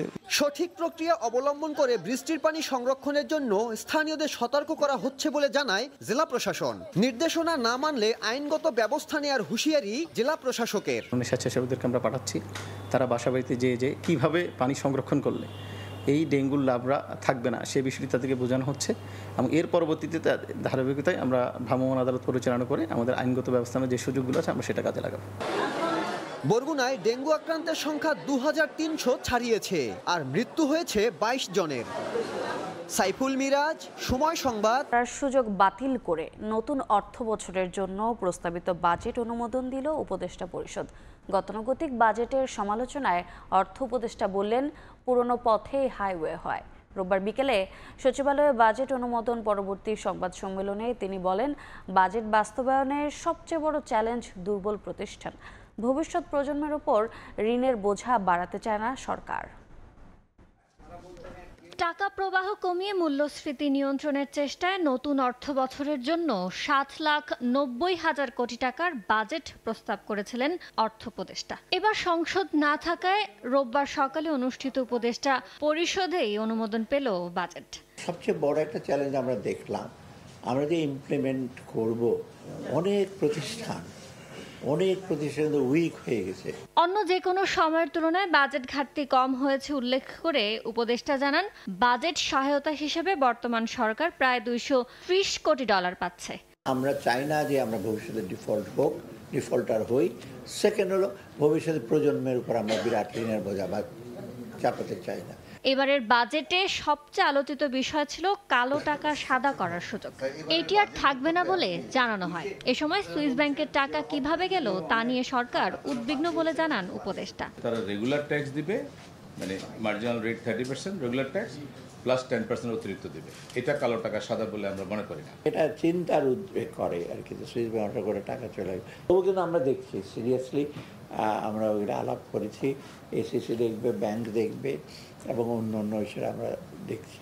নতুন বাজেটে মোট দেশজ উৎপাদন বা জিডিপির প্রবৃদ্ধি ধরা হয়েছে 5.5% এবং মূল্যস্ফীতি 6.5% নামিয়ে আনার লক্ষ্যমাত্রা নির্ধারণ করা হয়েছে। ইয়ানুর শিফাত, সময় সংবাদ, ঢাকা। 2025-26 অর্থ বছরের বাজেটে সামাজিক সুরক্ষা খাতের বরাদ্দ প্রস্তাবনার চেয়ে 10,000 কোটি টাকা বাড়ানো হয়েছে। জ্বালানি সংকট মোকাবিলায় কমানো হয়েছে পেট্রোলিয়ামের আমদানি শুল্ক। আগামী অর্থ বছর থেকে বিশেষ সুবিধা পাচ্ছেন বিউটি পার্লারের নারী উদ্যোক্তারা। এবার এক নজরে দেখে নিব যেসব পরিবর্তন এনে পাশ করা হলো প্রস্তাবিত বাজেট। গেল 2 জুন 2025-26 অর্থ বছরের জন্য বাজেট প্রস্তাবনায় সামাজিক সুরক্ষা খাতে 81,297 কোটি টাকা বরাদ্দের প্রস্তাব করেছিলেন অর্থ উপদেষ্টা। এরপর আলোচনা সমালোচনা শেষে তা করা হয়েছে 91,297 কোটি টাকা। 2024-25 অর্থ বছরে বাজেটে যা ছিল 90,468 কোটি টাকা। আগামী অর্থ বছর শেষে সামাজিক সুরক্ষা খাতে থাকছে না অবসর ভাতা ও সঞ্চয়পত্রের সুদ বাবদ ব্যয়। বেসরকারি বিশ্ববিদ্যালয়, বেসরকারি মেডিকেল ও ডেন্টাল কলেজ, বেসরকারি ইঞ্জিনিয়ারিং কলেজে বিদ্যমান কর হার 15% থেকে কমিয়ে 10% করা হয়েছে।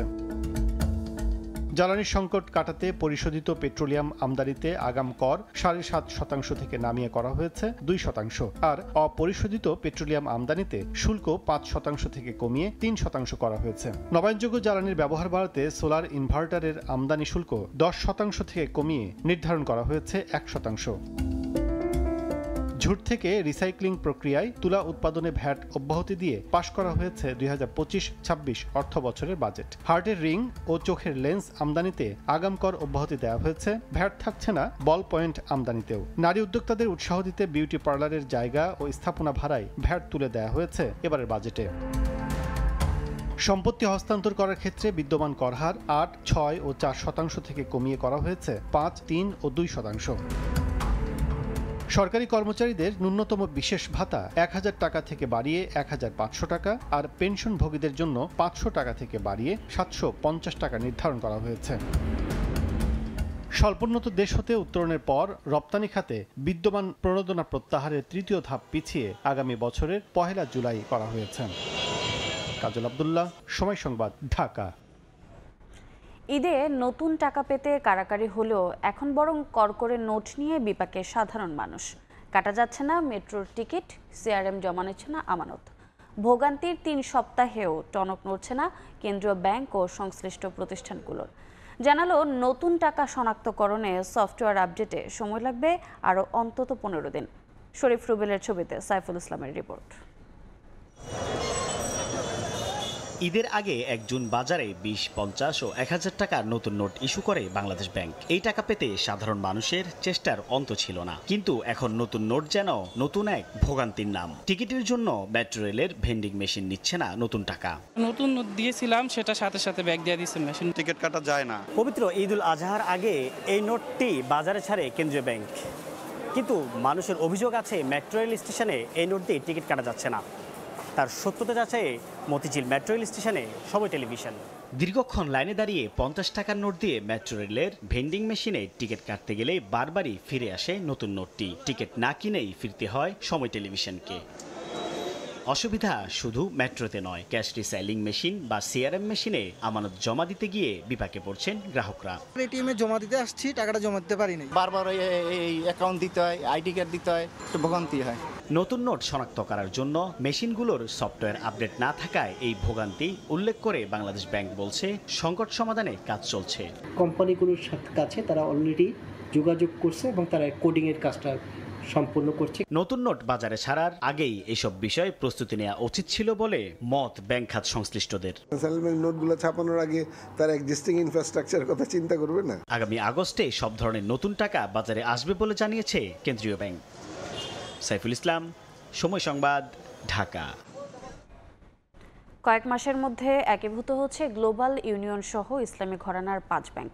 বাংলাদেশ ব্যাংকের এমন সিদ্ধান্তে আপত্তি তুলে এক্সিম ব্যাংক বলছে, একীভূত নয়, একাই ব্যাংকিং কার্যক্রম চালাতে চায় তারা। শুধু তাই নয়, কেন অতি দুর্বল ব্যাংকগুলোর সঙ্গে তাদের মেলানো হচ্ছে স্পষ্টভাবে সেই কারণও জানতে চায় প্রতিষ্ঠানটি। অর্থনীতিবিদরা বলছে, ব্যাংকিং রেজুলেশন অর্ডিন্যান্স মেনে একীভূত করা হলে আপত্তি তোলার সুযোগ নেই কারো। প্রথম ধাপে আমরা যেটা আশা করছি যে কিছু ব্যাংককে আমরা একীভূত করব, সেটা হয়তো আগামী কয়েক মাসের মধ্যে আমরা কাজটা শুরু করে দেবো। এটার সাথে সরকার পরিবর্তনের কোনো সম্পর্ক নয়, এটা একটা চলমান প্রক্রিয়া। যখন যেখানে হস্তক্ষেপ করার প্রয়োজন কেন্দ্রীয় ব্যাংক মনে করবে, কেন্দ্রীয় ব্যাংক সেটা করবে। দুর্বল ব্যাংক একীভূত করতে সম্প্রতি বাংলাদেশ ব্যাংকের গভর্নরের এমন বক্তব্যের পর আবারও সামনে আসে এবার একসঙ্গে মিলছে কোন ব্যাংকগুলো। 5টা ব্যাংকটা একত্রীভূত করতে গিয়ে আমাদের এক্সিম ব্যাংকটাকে কিভাবে কেন এখানে ঢুকাচ্ছেন উনি, এটা আমার কাছে বোধগম্য না। কেন্দ্রীয় ব্যাংকের তথ্য, এবার একীভূত হচ্ছে Exim Global Union, First Security ও সোশ্যাল ইসলামী ব্যাংক।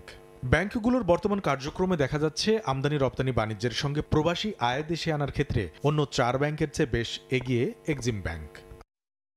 এক্সিম ব্যাংকের খেলাপি ঋণ যেখানে 28%, সেখানে এর দ্বিগুণের বেশি 58% সোশ্যাল ইসলামী ব্যাংকের। আর শতভাগ খেলাপি ঋণের দিকে হাঁটা ফার্স্ট সিকিউরিটি ইসলামী ব্যাংকের রয়েছে 93%, গ্লোবাল ইসলামী ব্যাংকের 94% ও ইউনিয়ন ব্যাংকের খেলাপি ঋণের পরিমাণ 96%। এমন চিত্র তুলে ধরে কোনোভাবেই একীভূত হতে চায় না এক্সিম ব্যাংক। কোন গ্রাউন্ডে, কোন বেসিসে, কোন মানদণ্ডে আমাদেরকে ওদের সাথে একত্রীভূত করবে, সেটাই আমাদের বোঝা খুব দুঃস্থ হয়ে গেছে। আমরা বুঝতেই পারতেছি না কোন গ্রাউন্ডে। আমাদেরকে যদি বলতো এই গ্রাউন্ডে তোমাকে এইভাবে করা হবে, তাহলে আমরা সেটাকে তলিয়ে দেখতাম যে আসলে ওই গ্রাউন্ডটাকে আমার পারফেক্ট কিনা। যদি ভুল তাতে থাকতো আমরা ঠিক করতাম, যদি ভুল ঠিক করার পজিশন না হতো তাহলে আমরা মেনে নিতাম। কোনো ব্যাংকের একা চলার সামর্থ্য থাকলে তাকে যেমন একা চলতে দেওয়া উচিত, তেমনি ব্যাংকিং রেজুলেশন অর্ডিন্যান্স মেনে একীভূত হচ্ছে কিনা তা খতিয়ে দেখার পরামর্শ অর্থনীতিবিদদের। ব্যাংকিং রেজুলেশন অর্ডিন্যান্সের ধারা অনুযায়ী তো আপনাকে কাজগুলো করতে হবে। আপনাকে জানাতে হবে যে হ্যাঁ, আপনার রেজুলেশন প্ল্যানটা আমার কাছে গ্রহণযোগ্য হয়নি, সেই জন্য আমি বিকল্প যে পথগুলি আছে, অবসায়ন, মার্জার বা বিক্রি করে দেওয়া, অন্য কোনো প্রতিষ্ঠানকে স্ট্র্যাটেজিক ইনভেস্টরকে বা অথবা সাময়িকভাবে আপনাকে নিয়ে নেওয়া, জাতীয়করণ করার মতো সরকারিকরণ, সেই ধরনের পথে আমি যাচ্ছি। ওই সিদ্ধান্তটা আপনাকে জানাতে হবে। একীভূত ব্যাংকের গ্রাহকদের লেনদেনে যেমন কোনো সমস্যা হবে না, তেমনি কর্মীরা চাকরি হারাবে না বলেও জানিয়েছে বাংলাদেশ ব্যাংক। কামরুল হাসান সবুজ, সময় সংবাদ, ঢাকা।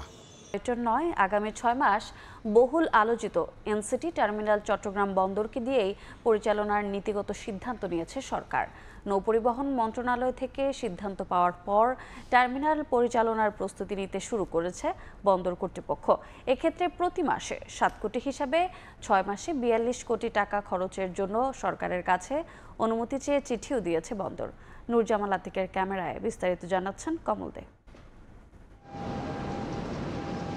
নৌপরিবহন মন্ত্রণালয়ের সচিবের কাছে পাঠানো বন্দর চেয়ারম্যানের এক চিঠিতে উল্লেখ করা হয়েছে new marine container terminal NCT আগামী 6 মাস চট্টগ্রাম বন্দরকে দিয়ে পরিচালনার নীতিগত সিদ্ধান্ত নিয়েছে সরকার। আর এই টার্মিনাল পরিচালনার জন্য প্রতি মাসে 7 কোটি হিসেবে 6 মাসের জন্য 42 কোটি টাকা খরচের অনুমতি নিতে লেখা হয়েছে এই চিঠি। আইন অনুযায়ী 5 কোটি টাকার বেশি ক্রয়ের ক্ষেত্রে অর্থনৈতিক বিষয় সংক্রান্ত মন্ত্রিসভা কমিটির অনুমোদনের প্রয়োজন রয়েছে। বহুল আলোচিত এই টার্মিনাল পরিচালনার দায়িত্বভার অর্পণ নিয়ে গত কয়েক মাস ধরে উত্তপ্ত দেশের রাজনৈতিক অঙ্গন। চলতি বছরের 6 জুলাই বর্তমান টার্মিনাল অপারেটর সাইপ পাওয়ার থেকে চুক্তির মেয়াদ শেষ হচ্ছে। এই অবস্থায় বিদেশি অপারেটর এই টার্মিনালের দায়িত্ব নিতে পারে বলে ইঙ্গিত দেওয়া হলে বন্দর ব্যবহারকারী সহ রাজনৈতিক দলগুলো এই নিয়ে আন্দোলন শুরু করে। উত্তেজনা এড়াতে সরকার এই সিদ্ধান্ত নিয়েছে বলে মনে করছেন বন্দর ব্যবহারকারীরা। বিদেশি কোম্পানিকে দেওয়ার আগেই যদি চট্টগ্রাম বন্দর কর্তৃপক্ষ এটাকে সুচারুভাবে পরিচালনা করতে পারে, সেই ক্ষেত্রে একটা প্রমাণস্বরূপ দাঁড়ায় যে ইয়েস চট্টগ্রাম বন্দর ইজ ক্যাপেবল। এটা হচ্ছে মূল উদ্দেশ্য। চট্টগ্রাম বন্দরে হ্যান্ডেলিং হওয়া 32 লাখ কন্টেইনারের মধ্যে 44% এককভাবে পরিচালনা হয় এনসিটি থেকে, যে কারণে বন্দরের 18টি অত্যাধুনিক গ্যান্ট্রিক্রেনের মধ্যে 14টি স্থাপন করা হয়েছে। এখানে একযোগে 4টি জাহাজ ভেড়ার সক্ষমতা সম্পন্ন এই টার্মিনালে রয়েছে একাধিক রাবার টায়ার্ড গ্যান্ট্রিক্রেনও। বাকি 4টি গ্যান্ট্রিক্রেন রয়েছে 3টি জাহাজ ভেড়ানোর সক্ষমতা সম্পন্ন সিসিটিতে, যেখানে কন্টেইনার হ্যান্ডেলিং হচ্ছে 37%। সিটিএমএসটা যদি প্রপারলি যদি মেইনটেইন করতে পারে তাহলে আমি মনে করি এটা বন্দর ইজিভাবে আসলে এটাকে অপারেট করতে পারে। এনসিটির মাধ্যমে দেশের আমদানি রপ্তানি বাণিজ্য সচল রাখতে স্বল্প সময়ে উন্মুক্ত দরপত্র আহ্বান করে অপারেটর নিয়োগ দেওয়া সম্ভব না হলেও এ নিয়ে বন্দরকে নানামুখী চ্যালেঞ্জের মুখে পড়তে হতে পারে বলে মনে করছেন বন্দরের এই সাবেক কর্মকর্তা। ব্যবসায়িক পয়েন্ট অফ ভিউ থেকে আমরা কিন্তু চাবো যে যাতে আমাদের পণ্য সময় মতো হয়, এই নতুন পরীক্ষা নিরীক্ষার জন্য যাতে কোনোভাবে বাধাগ্রস্ত না হয়। 570 কোটি টাকা খরচ করে 1000 মিটার দৈর্ঘ্যের এই নিউ মেরিন কন্টেইনার টার্মিনালের নির্মাণ কাজ 2007 সালে শেষ হলো। নানামুখী জটিলতায় 3 বছর এখানে অপারেটর নিয়োগ দেওয়া যায়নি। পরবর্তীতে অপারেটর দায়িত্ব পায় সাইপ পাওয়ার টেক। অথচ বন্দরের প্রায় 2000 কোটি টাকা খরচ করে এই অত্যাধুনিক গ্যান্ট্রিক্রেন স্থাপন করা হয়েছিল। বন্দরের প্রাইম লোকেশনের পাশাপাশি অত্যাধুনিক যন্ত্রপাতি স্থাপন হওয়ায় দেশি বিদেশি বিনিয়োগকারীদের কাছে সবসময় লোভনীয় ছিল এনসিটি টার্মিনাল। তবে শেষ পর্যন্ত বন্দর নিজেরাই এই টার্মিনাল অপারেট করায় একদিকে যেমন বন্দরের সক্ষমতার পরীক্ষা হবে, অন্যদিকে আর্থিকভাবে লাভবান হওয়ার সুযোগ সৃষ্টি হচ্ছে। চট্টগ্রাম বন্দর থেকে কমল দে, সময় সংবাদ। ভোরের সময়ে এ ছিল আমার কাছে। পরবর্তী সংবাদগুলো জানাতে সঙ্গে থাকবেন মাহদি ইসলাম ধ্রুব। রোজা, আপনাকে ধন্যবাদ।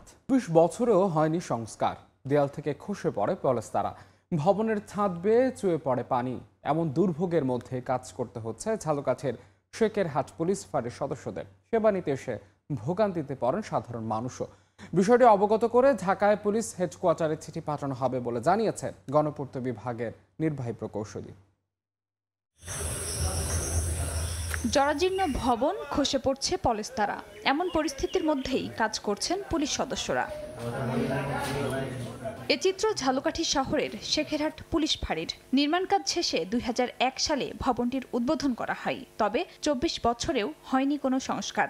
বৃষ্টি নামলেই ছাদ চুয়ে পড়ে পানি। এতে একদিকে যেমন দুর্ভোগে পুলিশ সদস্যরা, অন্যদিকে সেবা নিতে এসে ভোগান্তিতে পড়েন সাধারণ মানুষও। এই বিল্ডিং আমরা থাকতে খুব অসহায়ভাবে, যা বস্তি আসছে মনে হয় ভালো। বর্ষার শীতের পানি উঠে যায়, সোয়াই পানি পড়ে, বিদ্যুৎ লাইনের অবস্থা ভালো না। বিল্ডিংটার এমন অবস্থা, না পুলিশ থাকতে পারে, না এই জায়গায় বসবাস, অ্যাক্সিডেন্ট হইতে পারে, যে কোনো সময় চুরি পড়তে পারে। এখন এর দায়িত্ব কে নেবে? বিষয়টি অবগত করে ঢাকায় পুলিশ হেডকোয়ার্টারে চিঠি পাঠানো হবে বলে জানিয়েছেন গণপূর্ত বিভাগের নির্বাহী প্রকৌশলী। পুলিশ হেডকোয়ার্টার থেকে প্রশাসনিক অনুমোদন ও অর্থ বরাদ্দ পেলে দ্রুত দরপত্র আহ্বান করা হবে, তারপর দ্রুত সময়ের মধ্যে মেরামত কাজ বাস্তবায়ন করা হবে। শেখেরহাট ইউনিয়নে 25,000 লোকের বসবাস। সময় সংবাদ। বিদ্যালয়ের মধ্যেই চলছে কোচিং বাণিজ্য, এমনকি ক্লাস চলাকালীন শ্রেণীকক্ষের মধ্যেই প্রাইভেট পড়ান অনেক শিক্ষক। প্রায় 90% শিক্ষার্থী অধিক টাকা খরচ করে কোচিং করতে বাধ্য হচ্ছেন। প্রতিবাদ করলে পরীক্ষায় ফেল করানো সহ নানাভাবে হয়রানি করার অভিযোগ উঠেছে। তবে তদন্ত করে ব্যবস্থা নেওয়ার কথা জানান উপজেলা নির্বাহী কর্মকর্তা। বিস্তারিত শিকদার জাবির হোসেনের রিপোর্টে। ঘড়ির কাঁটায় তখন সকাল 9:30। স্কুলের ক্লাসরুমে বেশ কিছু শিক্ষার্থীকে প্রাইভেট কোচিং করাচ্ছেন শিক্ষিকা, আর ক্লাসরুমে প্রবেশ করতে না পারায় বাহিরে দাঁড়িয়ে আছেন অন্য শিক্ষার্থীরা। দাঁড়িয়ে থাকা লাগে, ভিতরে ঢুকতে পারি না, তারা প্রাইভেট পড়ায়, এই জন্য প্রাইভেট না পড়াই আমাদের ক্লাসে শিক্ষা দেখ, আমরা এটাই চাই। এমন চিত্র দেখা গেছে গলাচিপা মডেল মাধ্যমিক বিদ্যালয়ে। শুধু একটি নয়, প্রায় প্রতিটি শ্রেণীকক্ষেই চলছে বাণিজ্যিক কোচিং। অভিযোগ রয়েছে প্রধান শিক্ষকের মদদে সরকারি বিদ্যুৎ, ফ্যান, বেঞ্চ সহ অন্যান্য উপকরণ ব্যবহার করে চলছে রমরমা কোচিং বাণিজ্য। তবে অভিযুক্ত শিক্ষিকা এটিকে অতিরিক্ত ক্লাস বলে দাবি করেন। দীর্ঘদিন স্কুল বন্ধ ছিল, তো আমার হেড স্যার মিটিংয়ে বলছে যে সিলেবাসটা কমপ্লিট করতে হবে, এই জন্য আজকে আমি একটা ক্লাস নিচ্ছি। এদিকে এক কক্ষে সাংবাদিক প্রবেশের খবর পেয়ে অন্য কক্ষগুলো থেকে তড়িঘড়ি করে বেরিয়ে পড়েন কোচিং বাণিজ্যের সঙ্গে যুক্ত শিক্ষকরা। একটু দৌড়ে একজনের মুখোমুখি হলে ক্যামেরার সামনে কথা বলতে অপারগতা প্রকাশ করেন ওই শিক্ষক। স্কুলে এসে আমি ছাত্র পড়াইনি। শিক্ষার্থীরা বলছেন সকাল বিকেল 2 বেলা শ্রেণীকক্ষের মধ্যেই প্রাইভেট পড়ান শিক্ষকরা। প্রতি বিষয়ের জন্য 1000 করে টাকা দিতে হয় শিক্ষার্থীকে। স্কুলের প্রধান শিক্ষক সরাসরি এই প্রাইভেট বাণিজ্যের সঙ্গে যুক্ত থাকায় প্রায় প্রতি ছাত্রছাত্রীকেই অতিরিক্ত টাকা দিয়ে কোচিং করতে হচ্ছে। কোচিং না পড়লে পরীক্ষায় রেজাল্ট খারাপ করানোরও অভিযোগ অভিভাবকদের। আলমগীর স্যার আছে, পরে রাখি মিস আছে, মুক্তা মিস আছে, এরা আর কি স্কুলে গিয়ে পড়ায়। সকাল 8টা থেকে 9টা পর্যন্ত হুমায়ুন স্যারের কাছে প্রাইভেট পড়ি। রুম নম্বর 108 নম্বর রুমে বসে পড়ি। মাসে যে আমরা 1000 টাকা দেই। বাচ্চা তো মাঝে মাঝে এসে বলে, আব্বু ওই স্যারের কাছে যদি না পড়ি তাহলে আমার মার দেবে না। ঘটনার অনুসন্ধানে গেলে সময় সংবাদের উপস্থিতি টের পেয়ে স্কুলের অফিস কক্ষ তালাবদ্ধ করে সটকে পড়েন প্রধান শিক্ষক। পরবর্তীতে উপজেলা প্রশাসনের সহযোগিতায় তার মুখোমুখি হলে সব অভিযোগ অস্বীকার করেন। আমাদের এখানে কোনো প্রাইভেট আমার হয় না, সম্পূর্ণ মিথ্যা কথা। সরকারি স্কুলের শিক্ষকদের প্রাইভেট কোচিং কিংবা লাভজনক ব্যবসার সঙ্গে যুক্ত থাকা অবৈধ। তদন্ত করে কেউ দোষী প্রমাণিত হলে ব্যবস্থা নেওয়া হবে বলছেন শিক্ষা কর্মকর্তা ও উপজেলা প্রশাসন। কোচিং সংক্রান্ত যে অভিযোগটা আমরা পেয়েছি, এটি আমরা খতিয়ে দেখব যে এখানে অনিয়ম কিছু হয়েছে কিনা। এই বিষয়গুলো আসলে নজরে এসেছে, আমরা তদন্ত করে পরবর্তী আইনানুগ ব্যবস্থা গ্রহণ করতে পারব। বিদ্যালয়টি 1932 সালে প্রতিষ্ঠিত হয়। বর্তমানে শিক্ষার্থীর সংখ্যা 962 জন। শিকদার জাবির হোসেন, সময় সংবাদ, পটুয়াখালী। দীর্ঘদিনেও সড়ক সংস্কার না করা ও পানি নিষ্কাশনে ড্রেনের অভাবে চরম ভোগান্তিতে ভোলার লালমোহন পৌরসভার বাসিন্দারা। রাস্তা জুড়ে খানাখন্দগুলো বৃষ্টির পানিতে টইটম্বুর। পৌর কর্তৃপক্ষের অবহেলার কারণে এমন পরিস্থিতি অভিযোগ বাসিন্দাদের। ব্যবস্থা সংস্কারের কাজ শুরুর আশ্বাস কর্তৃপক্ষের। নাসিরউদ্দিন লিটনের রিপোর্ট, ছবি তুলেছেন উৎপল দেবনাথ। সড়ক নয়, যেন খণ্ড খণ্ড জলাশয়। রাস্তা জুড়ে থাকা বড় বড় গর্তে একটু বৃষ্টি হলেই জমে থাকে পানি। ঝুঁকি নিয়ে চলছে যানবাহন, ভোগান্তির শেষ নেই চলাচলকারীদের। ভোলার লালমোহন পৌরসভার লঞ্চঘাট সড়ক দিয়ে কয়েক হাজার মানুষকে চলাচল করতে হয়, কিন্তু সড়কটির অবস্থা এমন নাজুক যে পায়ে হেঁটে চলাচল করা দায়। এলাকাবাসীর অভিযোগ, 2 দশকের বেশি সময় ওই সড়কটি সংস্কার করা হয়নি। কি পৌরসভা এত শহরাঞ্চলের রাস্তা ভালো আছে, কয়েকবার ওখানে এমপি শাওন সাহেব উদ্বোধন করছে, শুভ উদ্বোধন করছে, কিন্তু রাস্তার কোনো কাজ এখন পর্যন্ত হয়নি। কোনো লোক অসুস্থ হইলে একটা যানবাহন পাওয়া যায় না। 2002 সালে লাস্ট এই রাস্তার কাজ হয়েছিল, আর এখন পর্যন্ত এক ফোঁটা বালিও এই রাস্তায় পড়ে নাই। ভোগান্তির শেষ নেই কাঁচা বাজার ও মাছ বাজার সড়কেও। সংস্কারের অভাবে সব সময় কাদা পানি জমে থাকে রাস্তার উপরে। ব্যবসায়ীদের পণ্য আনা নেয়া আর নিত্য প্রয়োজনীয় মালামাল কিনতে আসা ক্রেতাদের প্রতিনিয়ত ভোগান্তি পোহাতে হয়। একই অবস্থা স্বনির্ভর রোড, করিম রোড, কলেজ পাড়া সহ পৌরসভার অর্ধেকের বেশি রাস্তার। এছাড়া পানি নিষ্কাশনের ব্যবস্থার অভাবে বর্ষায় উপজেলা স্বাস্থ্য কমপ্লেক্স সহ বহু ঘরবাড়িতে জলাবদ্ধতা দেখা দেয়। গাড়ি গুড়ি আইতে কষ্ট, না মাল সামানে বেচতে না, মানুষজন আসে না। বর্ষার সময় রাস্তাটা এতটা খারাপ, মানুষ আসার মতো উপযোগী না। তবে বাসিন্দাদের দুর্ভোগ লাঘবে শীঘ্রই সড়ক সংস্কার ও ড্রেন নির্মাণের কাজ শুরুর কথা জানিয়েছে পৌর কর্তৃপক্ষ।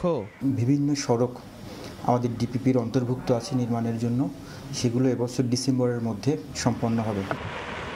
পৌরসভার তথ্য অনুযায়ী ৪৮ কিলোমিটার পাকা রাস্তার মধ্যে ২০ কিলোমিটারই চলাচলের অযোগ্য। নাসির উদ্দিন লিটন, সময় সংবাদ, ভোলা।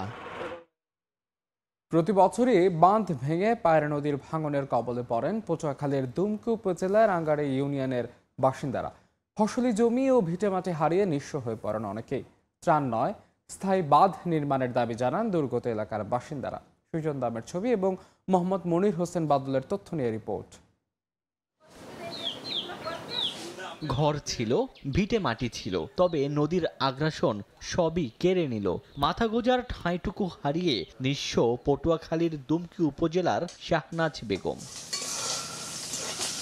শুধু শাহনাজ বেগম নয়, উপজেলার ৪ নম্বর আঙ্গারিয়া ইউনিয়নের এমন হাজার হাজার মানুষ পায়রা নদীর ভাঙনে ঘরবাড়ি হারিয়েছেন। অরক্ষিত বেড়িবাঁধ ভেঙে গ্রামে ঢুকে পড়ে পানি, ভাঙতে থাকে পার, বিলীন হতে থাকে ফসলি জমি ও বসতবাড়ি। হুমকির মুখে থাকে মসজিদ ও শিক্ষা প্রতিষ্ঠান। প্রতি বছরই ভাঙন কবলিত মানুষদের দেয়া হয় ত্রাণ, তবে মানবিক সাহায্য নয়, টেকসই বাঁধ নির্মাণের দাবি দুর্গত এলাকার বাসিন্দাদের। ঘর বাড়ি যাইতে যাইতেই ৬০-৬৫ বছর পর্যন্ত ৭০ বছর পর্যন্ত সবই যাইতে আছে। আমাকে ওই জায়গায় স্কুল আছে, খেলার মাঠ আছে, সব নদীতে ভেঙে গেছে। প্রত্যেক বছর একটু একটু জিও ব্যাগ দেয়, তো কোনো কাজ হয় না। যেখানে পানি বেশি সেখানে জিও ব্যাগ ফেলায় না, ফেলায় যাই আবার অন্যদিকে। জিও ব্যাগগুলি দেয় ওই পর্যন্তই দেখি, কিন্তু ভাঙন রোধ হয় না। তবে ভাঙন রোধে স্থায়ী সমাধানের আশ্বাস পানি উন্নয়ন বোর্ডের। স্থায়ী সমাধানের জন্য আমাদের একটা সমীক্ষা প্রকল্প অনুমোদিত হয়েছে। সমীক্ষা প্রকল্পের প্রতিবেদনের ভিত্তিতে আমরা পরবর্তীতে স্থায়ী কাজ কীভাবে করা যায় তারপর পদক্ষেপ গ্রহণ করব। পটুয়াখালীতে মোট ১৩০০ কিলোমিটার বেড়িবাঁধ রয়েছে। সময় সংবাদ, পটুয়াখালী। বাইরের খবর। নিজেকে বিশ্ব শান্তির দূত হিসেবে তুলে ধরার দাবিতে কদিন আগে নোবেল কমিটির উপর ক্ষোভ ঝেড়েছিলেন মার্কিন president Donald Trump. Bharat Pakistan সংঘাত থামানো থেকে শুরু করে সার্বিয়া কসোভো সংকট, মিশর ইথিওপিয়ার মাঝে সংঘাত বন্ধ করে শান্তি ফেরানোর দাবিও করেন তিনি। কিন্তু সেই শান্তির দূত মাত্র একদিনের ব্যবধানে ইরানের ৩টি পারমাণবিক স্থাপনায় ভয়াবহ বিমান হামলা চালান, যা নিয়ে চলছে আলোচনা সমালোচনা। মাত্র দুদিন আগেই শুক্রবার প্রেসিডেন্ট ট্রাম্প বলেছিলেন মধ্যপ্রাচ্যে যুক্তরাষ্ট্র সরাসরি জড়িত হওয়ার ব্যাপারে সিদ্ধান্ত নিতে আরও সময় নেবে। এ বিষয়ে ইরানকেও ২ সপ্তাহের সময় বেঁধে দেন। অথচ দুদিনের মাথায় ইরানের পরমাণু কর্মসূচির ৩টি মূল স্থাপনায় সফল হামলার দাবি করলেন তিনি। তার ভাষায় এই আঘাত শান্তির দিকে একমাত্র উপায় হতে পারে। গত ১৩ জুন এবং হামলার আগের দিন ২১ জুন ইসরায়েল একাধিকবার ইরানি স্থাপনায় হামলা চালায়। ট্রাম্প তখনও সরাসরি কোনো পদক্ষেপ নেননি। তার বক্তব্য ছিল শান্তি দরকার, তবে ধৈর্যের সীমা আছে। বিশ্লেষকরা বলছেন নোবেল শান্তি পুরস্কারের আশায় অভিমান থেকেই আগ্রাসনে নেমেছেন ট্রাম্প। ট্রাম্প একাধিকবার দাবি করেছেন তিনি বিশ্বের যুদ্ধ থামানোর রাজনীতিক। ভারত পাকিস্তান সংঘর্ষ, সার্বিয়া কসোভো সংকট, মিশর ইথিওপিয়ার মাঝে সংঘাত বন্ধ করে শান্তি ফিরিয়েছেন। এমনকি এর আগে দাবি করেছিলেন তার সময় হলে রাশিয়া ইউক্রেন আক্রমণ করত না।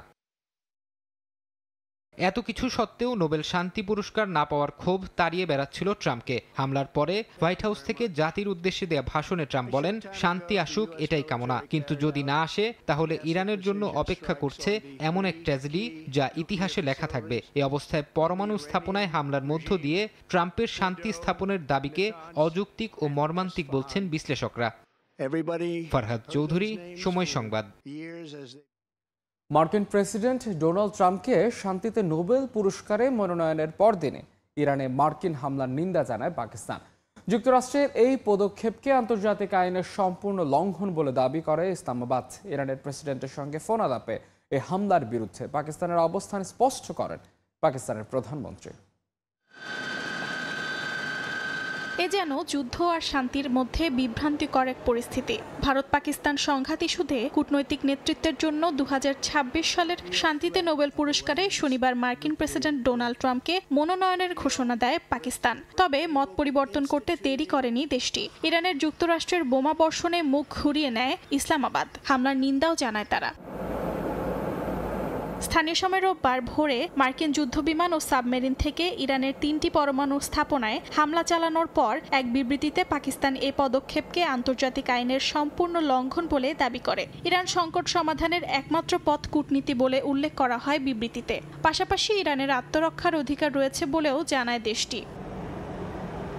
এদিকে একই দিন পাকিস্তানের প্রধানমন্ত্রী শাহবাজ শরীফ ইরানের প্রেসিডেন্ট মাসুদ পেজেশকিয়ানের সঙ্গে টেলিফোনে কথা বলেন। যে ফোন আলাপে যুক্তরাষ্ট্রের এই হামলার বিরুদ্ধে পাকিস্তানের অবস্থান স্পষ্ট করা হয় বলে পাকিস্তানের প্রধানমন্ত্রীর দফতর থেকে জানানো হয়।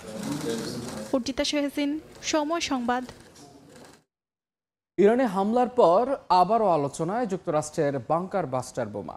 নিখুঁতভাবে লক্ষ্যে আঘাত হানতে সক্ষম এই বোমা দিয়ে শুরু হয়েছে তুমুল জল্পনা কল্পনা। কি এই বাংকার বাস্টার, কতটুকুই বা সক্ষমতা, তা নিয়ে এবারের প্রতিবেদন। বাংকার বাস্টার ইরান ইসরায়েল সংঘাত শুরুর পর থেকে যার আলোচনা সবখানে। শব্দটি যতটা সাধারণ শোনায় বাস্তবে ততটাই জটিলের বৈজ্ঞানিক কাঠামো। দ্বিতীয় বিশ্বযুদ্ধে এর ব্যবহার শুরু হলেও এর আধুনিকায়ন শুরু হয় ইরাক যুদ্ধের সময়। মাটির অনেক গভীরে গিয়ে আঘাত করতে সক্ষম হলেও এটিতে অন্যান্য যুদ্ধাস্ত্রের তুলনায় কম বিস্ফোরক ব্যবহৃত হয়। এর বিশেষ দিক হলো শক্ত ধাতব খোলসে মোড়ানো সরু মুখযুক্ত একটি ভারী স্টিলের নল, যা অনেকটা ড্রিল মেশিনের মতো কাজ করে। আকাশ থেকে পড়ার সময় গতির কারণে বিশাল জড়তা শক্তি অর্জন করে এবং মাটির নিচে গেঁথে গিয়ে লক্ষ্যে বিস্ফোরণ ঘটায়।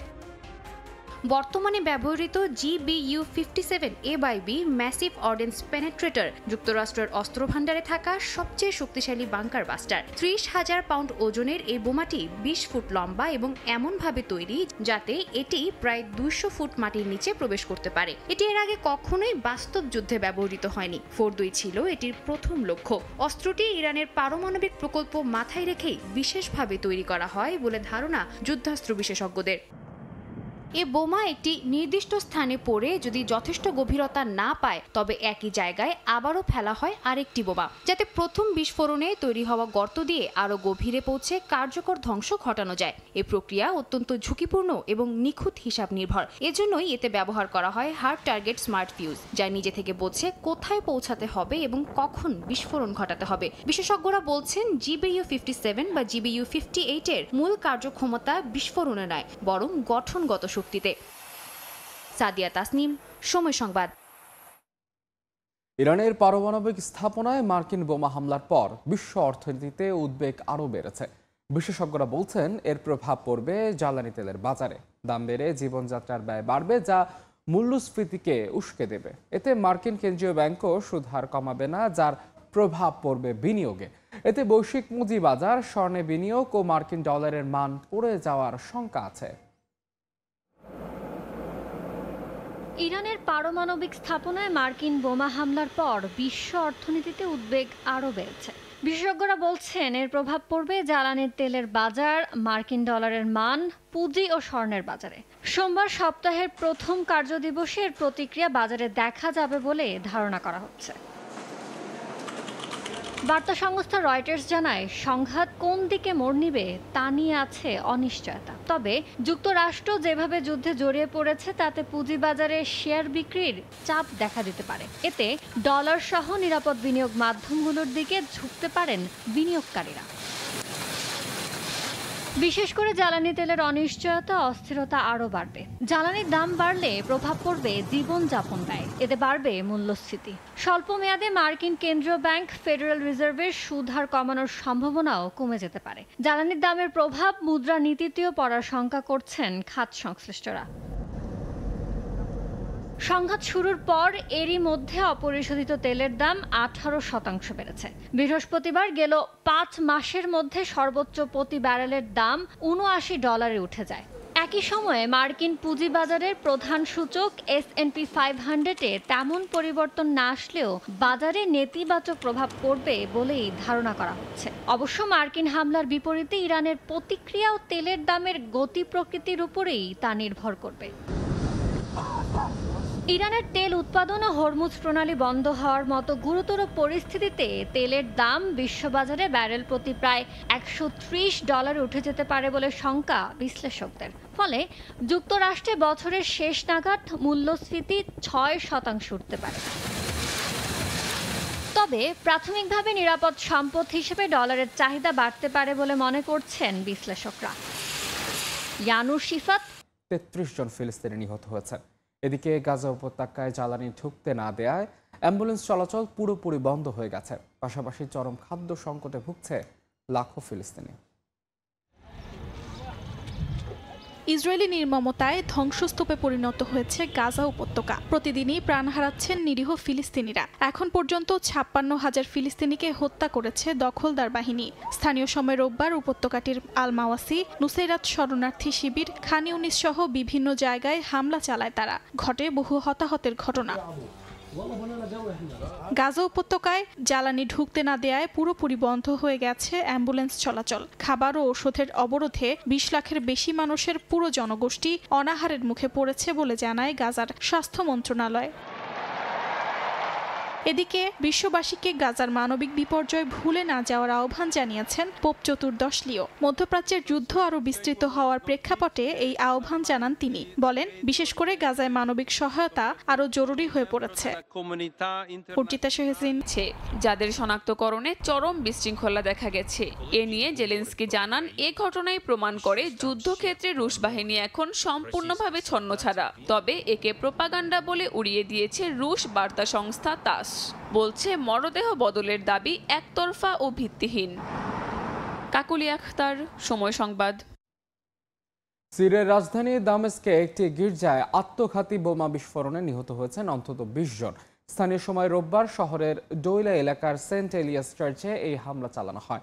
সিরিয়ার স্বরাষ্ট্র মন্ত্রণালয় জানায়, হামলাকারী প্রথমে গির্জায় প্রবেশ করে গুলি চালায়। এরপর নিজের শরীরে বাঁধা বোমার বিস্ফোরণ ঘটায়। হামলাকারী ইসলামিক স্টেটের সদস্য হতে পারে বলে ধারণা সিরিয়ার নিরাপত্তা বাহিনীর। তার সঙ্গে একজন সহযোগী ছিল বলেও মনে করা হচ্ছে।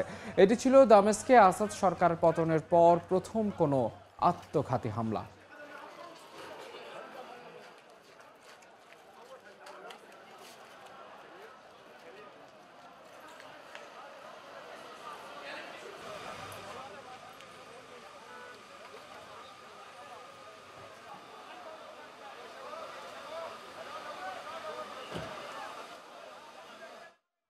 বছরের সবচেয়ে উত্তাপময় দিনগুলো পার করছে জার্মানি।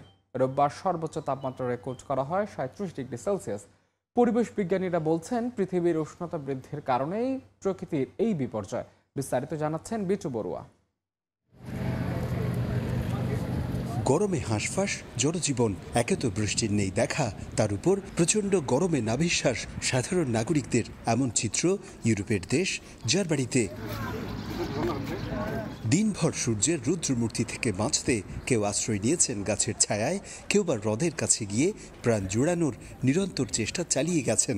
স্থানীয় সময় রোববার জার্মানির প্রায় সব অঞ্চলেই সর্বোচ্চ তাপমাত্রা ছিল ৩০ ডিগ্রি সেলসিয়াসের উপরে, যা বছরের সর্বোচ্চ তাপমাত্রার রেকর্ড ছুঁয়েছে।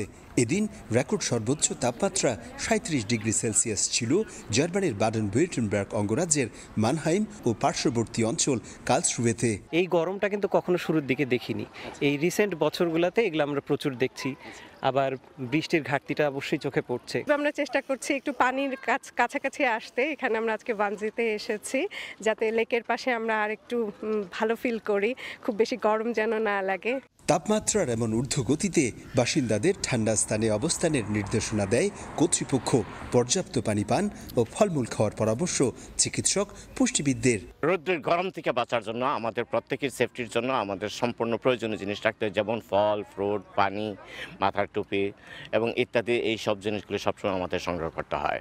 এদিকে তাপমাত্রা বৃদ্ধি, বাতাসের তীব্রতা ও শুষ্কতার কারণে দাবানলের সংখ্যায় বাডেন-ভিউর্টেনবার্গ প্রদেশের সবুজায়িত এলাকাগুলোতে ৫ নম্বর সতর্কতা সংকেত দিয়েছে জার্মান আবহাওয়া অধিদপ্তর। দেশটির সাধারণ নাগরিকদের যেখানে সেখানে আগুন না জ্বালানোর আহ্বান জানিয়েছে ম্যাটস প্রশাসন। তবে আসছে সপ্তাহ থেকে পরিস্থিতি স্বাভাবিক হবে বলেও জানায় আবহাওয়া অফিস। গত কয়েক বছর ধরে জার্মানিতে উষ্ণতা বৃদ্ধির বিষয়টি অবশ্যই আশঙ্কাজনক। এর ফলে দাবানলের সৃষ্টি, ফসলহানি এবং একই সাথে বন জঙ্গল পুড়ে যাওয়ার আশঙ্কাকে উড়িয়ে দিচ্ছেন না অনেকেই। তাই পৃথিবীর উষ্ণতা বৃদ্ধি রোধের আহ্বান পরিবেশ বিজ্ঞানীদের। জার্মানি থেকে বিটু বড়ুয়া, সময়। কলম্বো পৌঁছেছে বাংলাদেশ ক্রিকেট দল।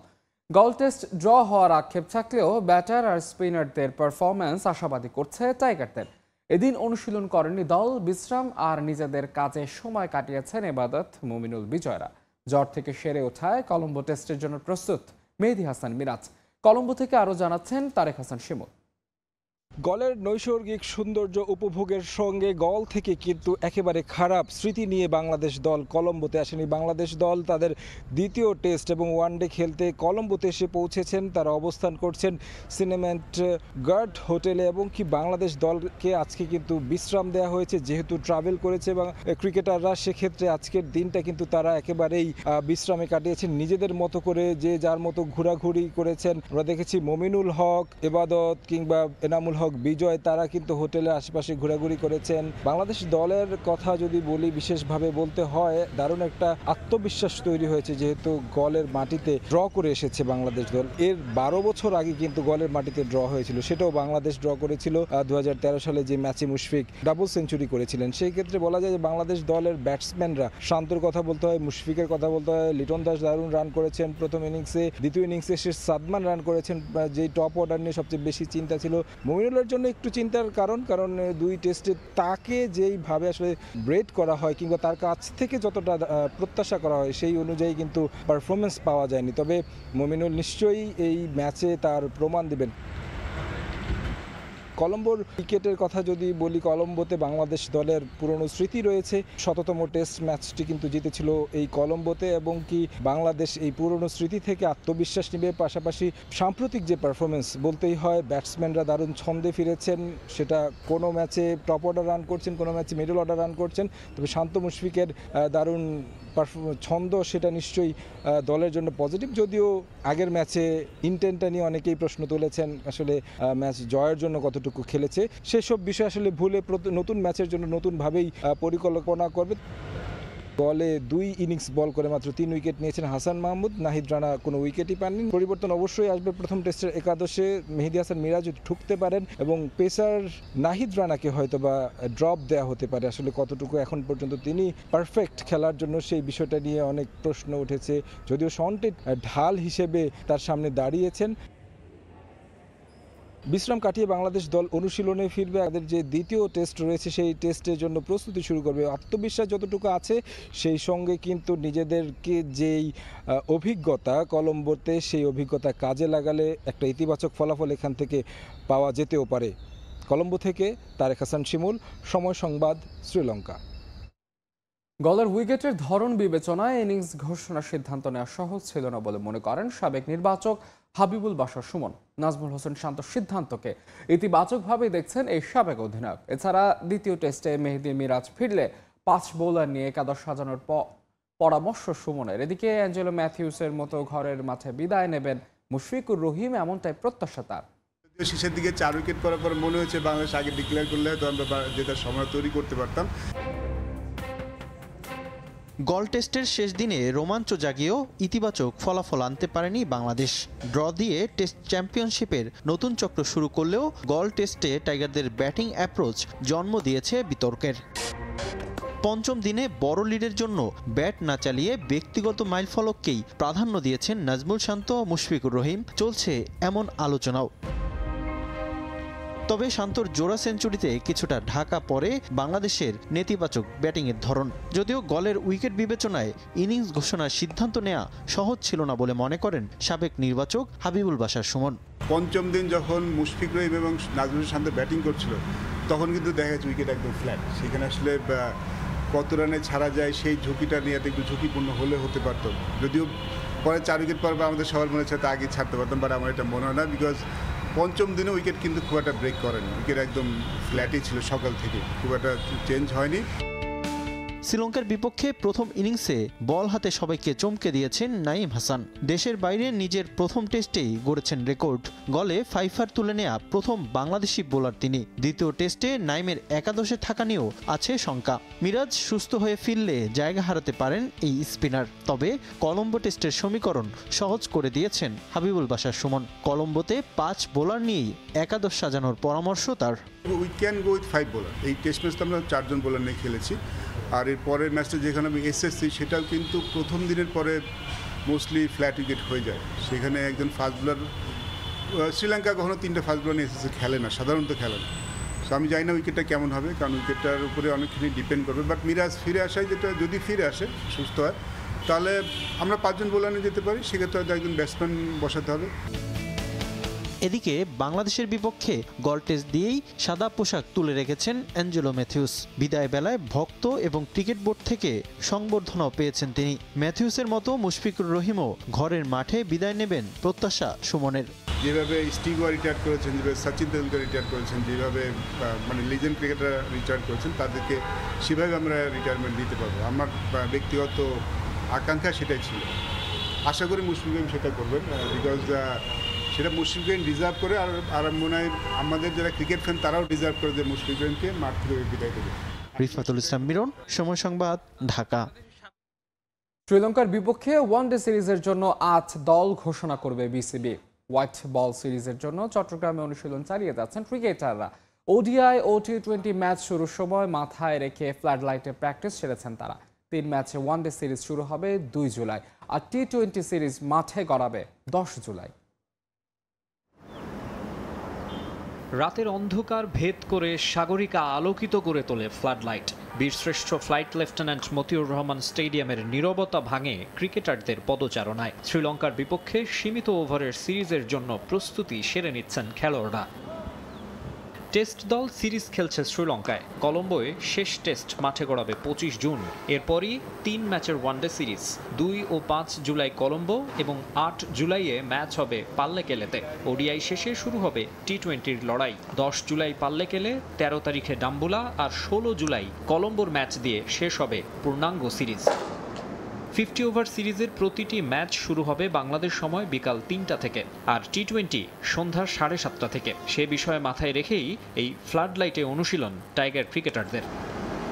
দ্বিতীয় দিনের অনুশীলনে নেটে কাজ করেছেন ব্যাটাররা। মূলত লড়াইটা ছিল স্পিন সামলানোর। হাত ঘুরিয়েছেন রিশাদ হোসেন, নাসুম আহমেদ, শেখ মেহেদি, তানভীর ইসলামরা। আর বিগ শট খেলার চেষ্টা করে গেছেন তানজিদ তামিম, তাওহিদ হৃদয়রা। ডোমেস্টিকের পারফরমেন্স দিয়ে আবারও ন্যাশনাল টিমের রাডারে ফেরা নাইম শেখ ও নুরুল হাসান সোহানও সিরিয়াস অনুশীলনে। দেশ ছাড়ার আগে নিজেদের মাঝে 2টি প্রস্তুতি ম্যাচ খেলার কথা ক্রিকেটারদের। দেশে থাকা হোয়াইট বল ক্যাম্পের তত্ত্বাবধানে আছেন coach David Hemp, Rajin Saleh, Sohel Islam, Mizanur Rahman Babul, Tarek Aziz খানরা। মাঝে টেস্ট ও টি20 সিরিজ খেললেও ওয়ানডেতে দীর্ঘদিন পর মাঠে নামবে বাংলাদেশ দল। 24 ফেব্রুয়ারি নিউজিল্যান্ডের বিপক্ষে রাওয়ালপিন্ডিতে সবশেষ 50 ওভারের ম্যাচে মাঠে নেমেছিল টাইগাররা। অর্থাৎ চ্যাম্পিয়ন্স ট্রফির ওই ম্যাচের প্রায় 4.5 মাস পর আগামী 2 জুলাই ওডিআই খেলতে নামবে লাল সবুজের প্রতিনিধিরা। প্রেমাদাসায় সে ম্যাচ দিয়েই পূর্ণ মেয়াদে ক্যাপ্টেন্সি অধ্যায় শুরু হবে মেহেদি হাসান মিরাজের। নতুন নেতৃত্বে ফ্রেশ স্টার্টের অপেক্ষায় দল। মাকসুম আলম খান, সময় সংবাদ। স্পেন, বেলজিয়াম, সুইডেন সহ মোট 14 দেশের 53 ফুটবলার নিয়ে ট্রায়াল আয়োজন করতে যাচ্ছে বাফুফে। এজন্য 5 জনের কোচিং প্যানেল সেট করেছে টেকনিক্যাল কমিটি। এই ট্রায়ালের সরাসরি অংশ না হলেও পর্যবেক্ষণে থাকবেন জাতীয় দলের হেড কোচ হেভিয়ার ক্যাবরেরা। 2টি আলাদা বয়স টার্গেট করে ট্রায়াল হলেও এক্সট্রা অর্ডিনারি পারফর্মাররা সরাসরি পাবেন অনূর্ধ্ব 23 দলের টিকিট। এত বড় পরিসরে এর আগে কখনোই ট্রায়াল আয়োজন করতে পারেনি football federation. Europe, America, Australia, Asia থেকে এবার সর্বোচ্চ সংখ্যক ফুটবলার স্কাউটিং করছে বাফুফে। জাতীয় স্টেডিয়ামে তাদের নিয়ে ট্রায়াল চলবে 28, 29 ও 30 জুন। মোট 53 ফুটবলার থেকে সবচেয়ে বেশি সংখ্যক খেলোয়াড় অংশ নেবেন ইউরোপ থেকে। এই তালিকায় আছে Spain, Belgium, Sweden, England, Wales, Italy, আয়ারল্যান্ডের ফুটবলাররা। এছাড়াও মার্কিন যুক্তরাষ্ট্র, কানাডা, অস্ট্রেলিয়া এবং মালয়েশিয়া থেকেও ফুটবলাররা আসছেন লাল সবুজ জার্সি গায়ে চাপানোর স্বপ্ন নিয়ে। আমরা আশা করছি 12+ দেশ থেকে অলমোস্ট 50+ প্লেয়ার্সরা আসবেন ইনশাল্লাহ, অ্যাট ভেরিয়াস এজ। আমার মনে হয় ইয়াংগেস্ট যিনি উনি বোধহয় 15 বছর, আর ওল্ডেস্ট যিনি উনি বোধহয় একজনই আছে 27 বছর, উনি একজন। উনি খুবই ইচ্ছা প্রকাশ করেছে, উনি এসে ট্রায়ালটা দেখাতে চান, তো সেজন্য আমরা সুযোগ দিচ্ছি। বাট রেঞ্জটা হচ্ছে মূলত 15 to 23।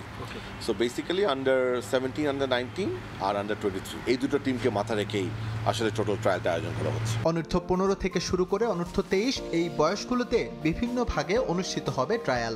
এজন্য 5 জনের কোচিং প্যানেল সেট করেছে বাফুফে। সরাসরি এই প্যানেলের অংশ না হলেও ছুটি থেকে ফিরে ট্রায়াল পর্যবেক্ষণে যোগ দেবেন জাতীয় দলের কোচ হেভিয়ার ক্যাবরেরা। 2টি আলাদা বয়স টার্গেট করে ট্রায়াল হলেও এক্সট্রা অর্ডিনারি পারফর্মাররা সরাসরি পাবেন অনূর্ধ্ব 23 দলের টিকিট। একটি প্যানেল থাকবে, এখানে একাধিক এক্সপার্টসরা থাকবে যারা ইন্ডিপেন্ডেন্টলি রিভিউ করবে সবাইকে। আমাদের হেড কোচ থাকবেন অবজারভেশন, তিনি কোনো ওখানে স্কোরিং করবেন না, কোনো জাজমেন্ট দেবেন না, তিনি গেলে অবজার্ভ করবেন এবং তার চোখে যদি কাউকে মনে হয় যে হ্যাঁ এই প্লেয়ারটা কিংবা এই দুটো প্লেয়ার কিংবা এই তিনটে প্লেয়ারকে আমি একটা চান্স দিতে পারি ক্যাম্পে, then he will decide that.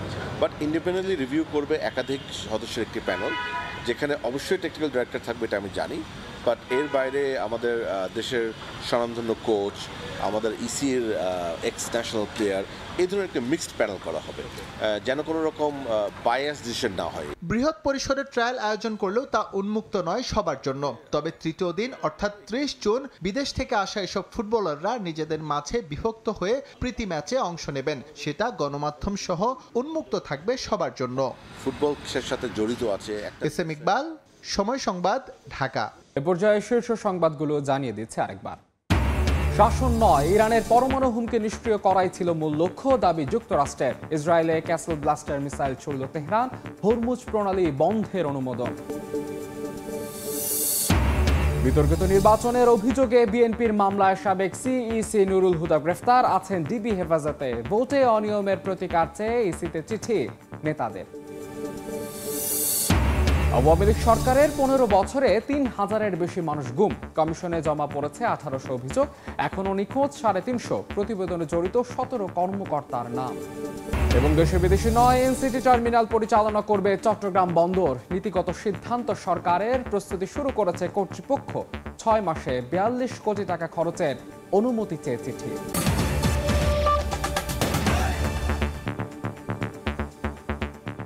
এই ছিল ভোরের সময়, সঙ্গে থাকুন সময়।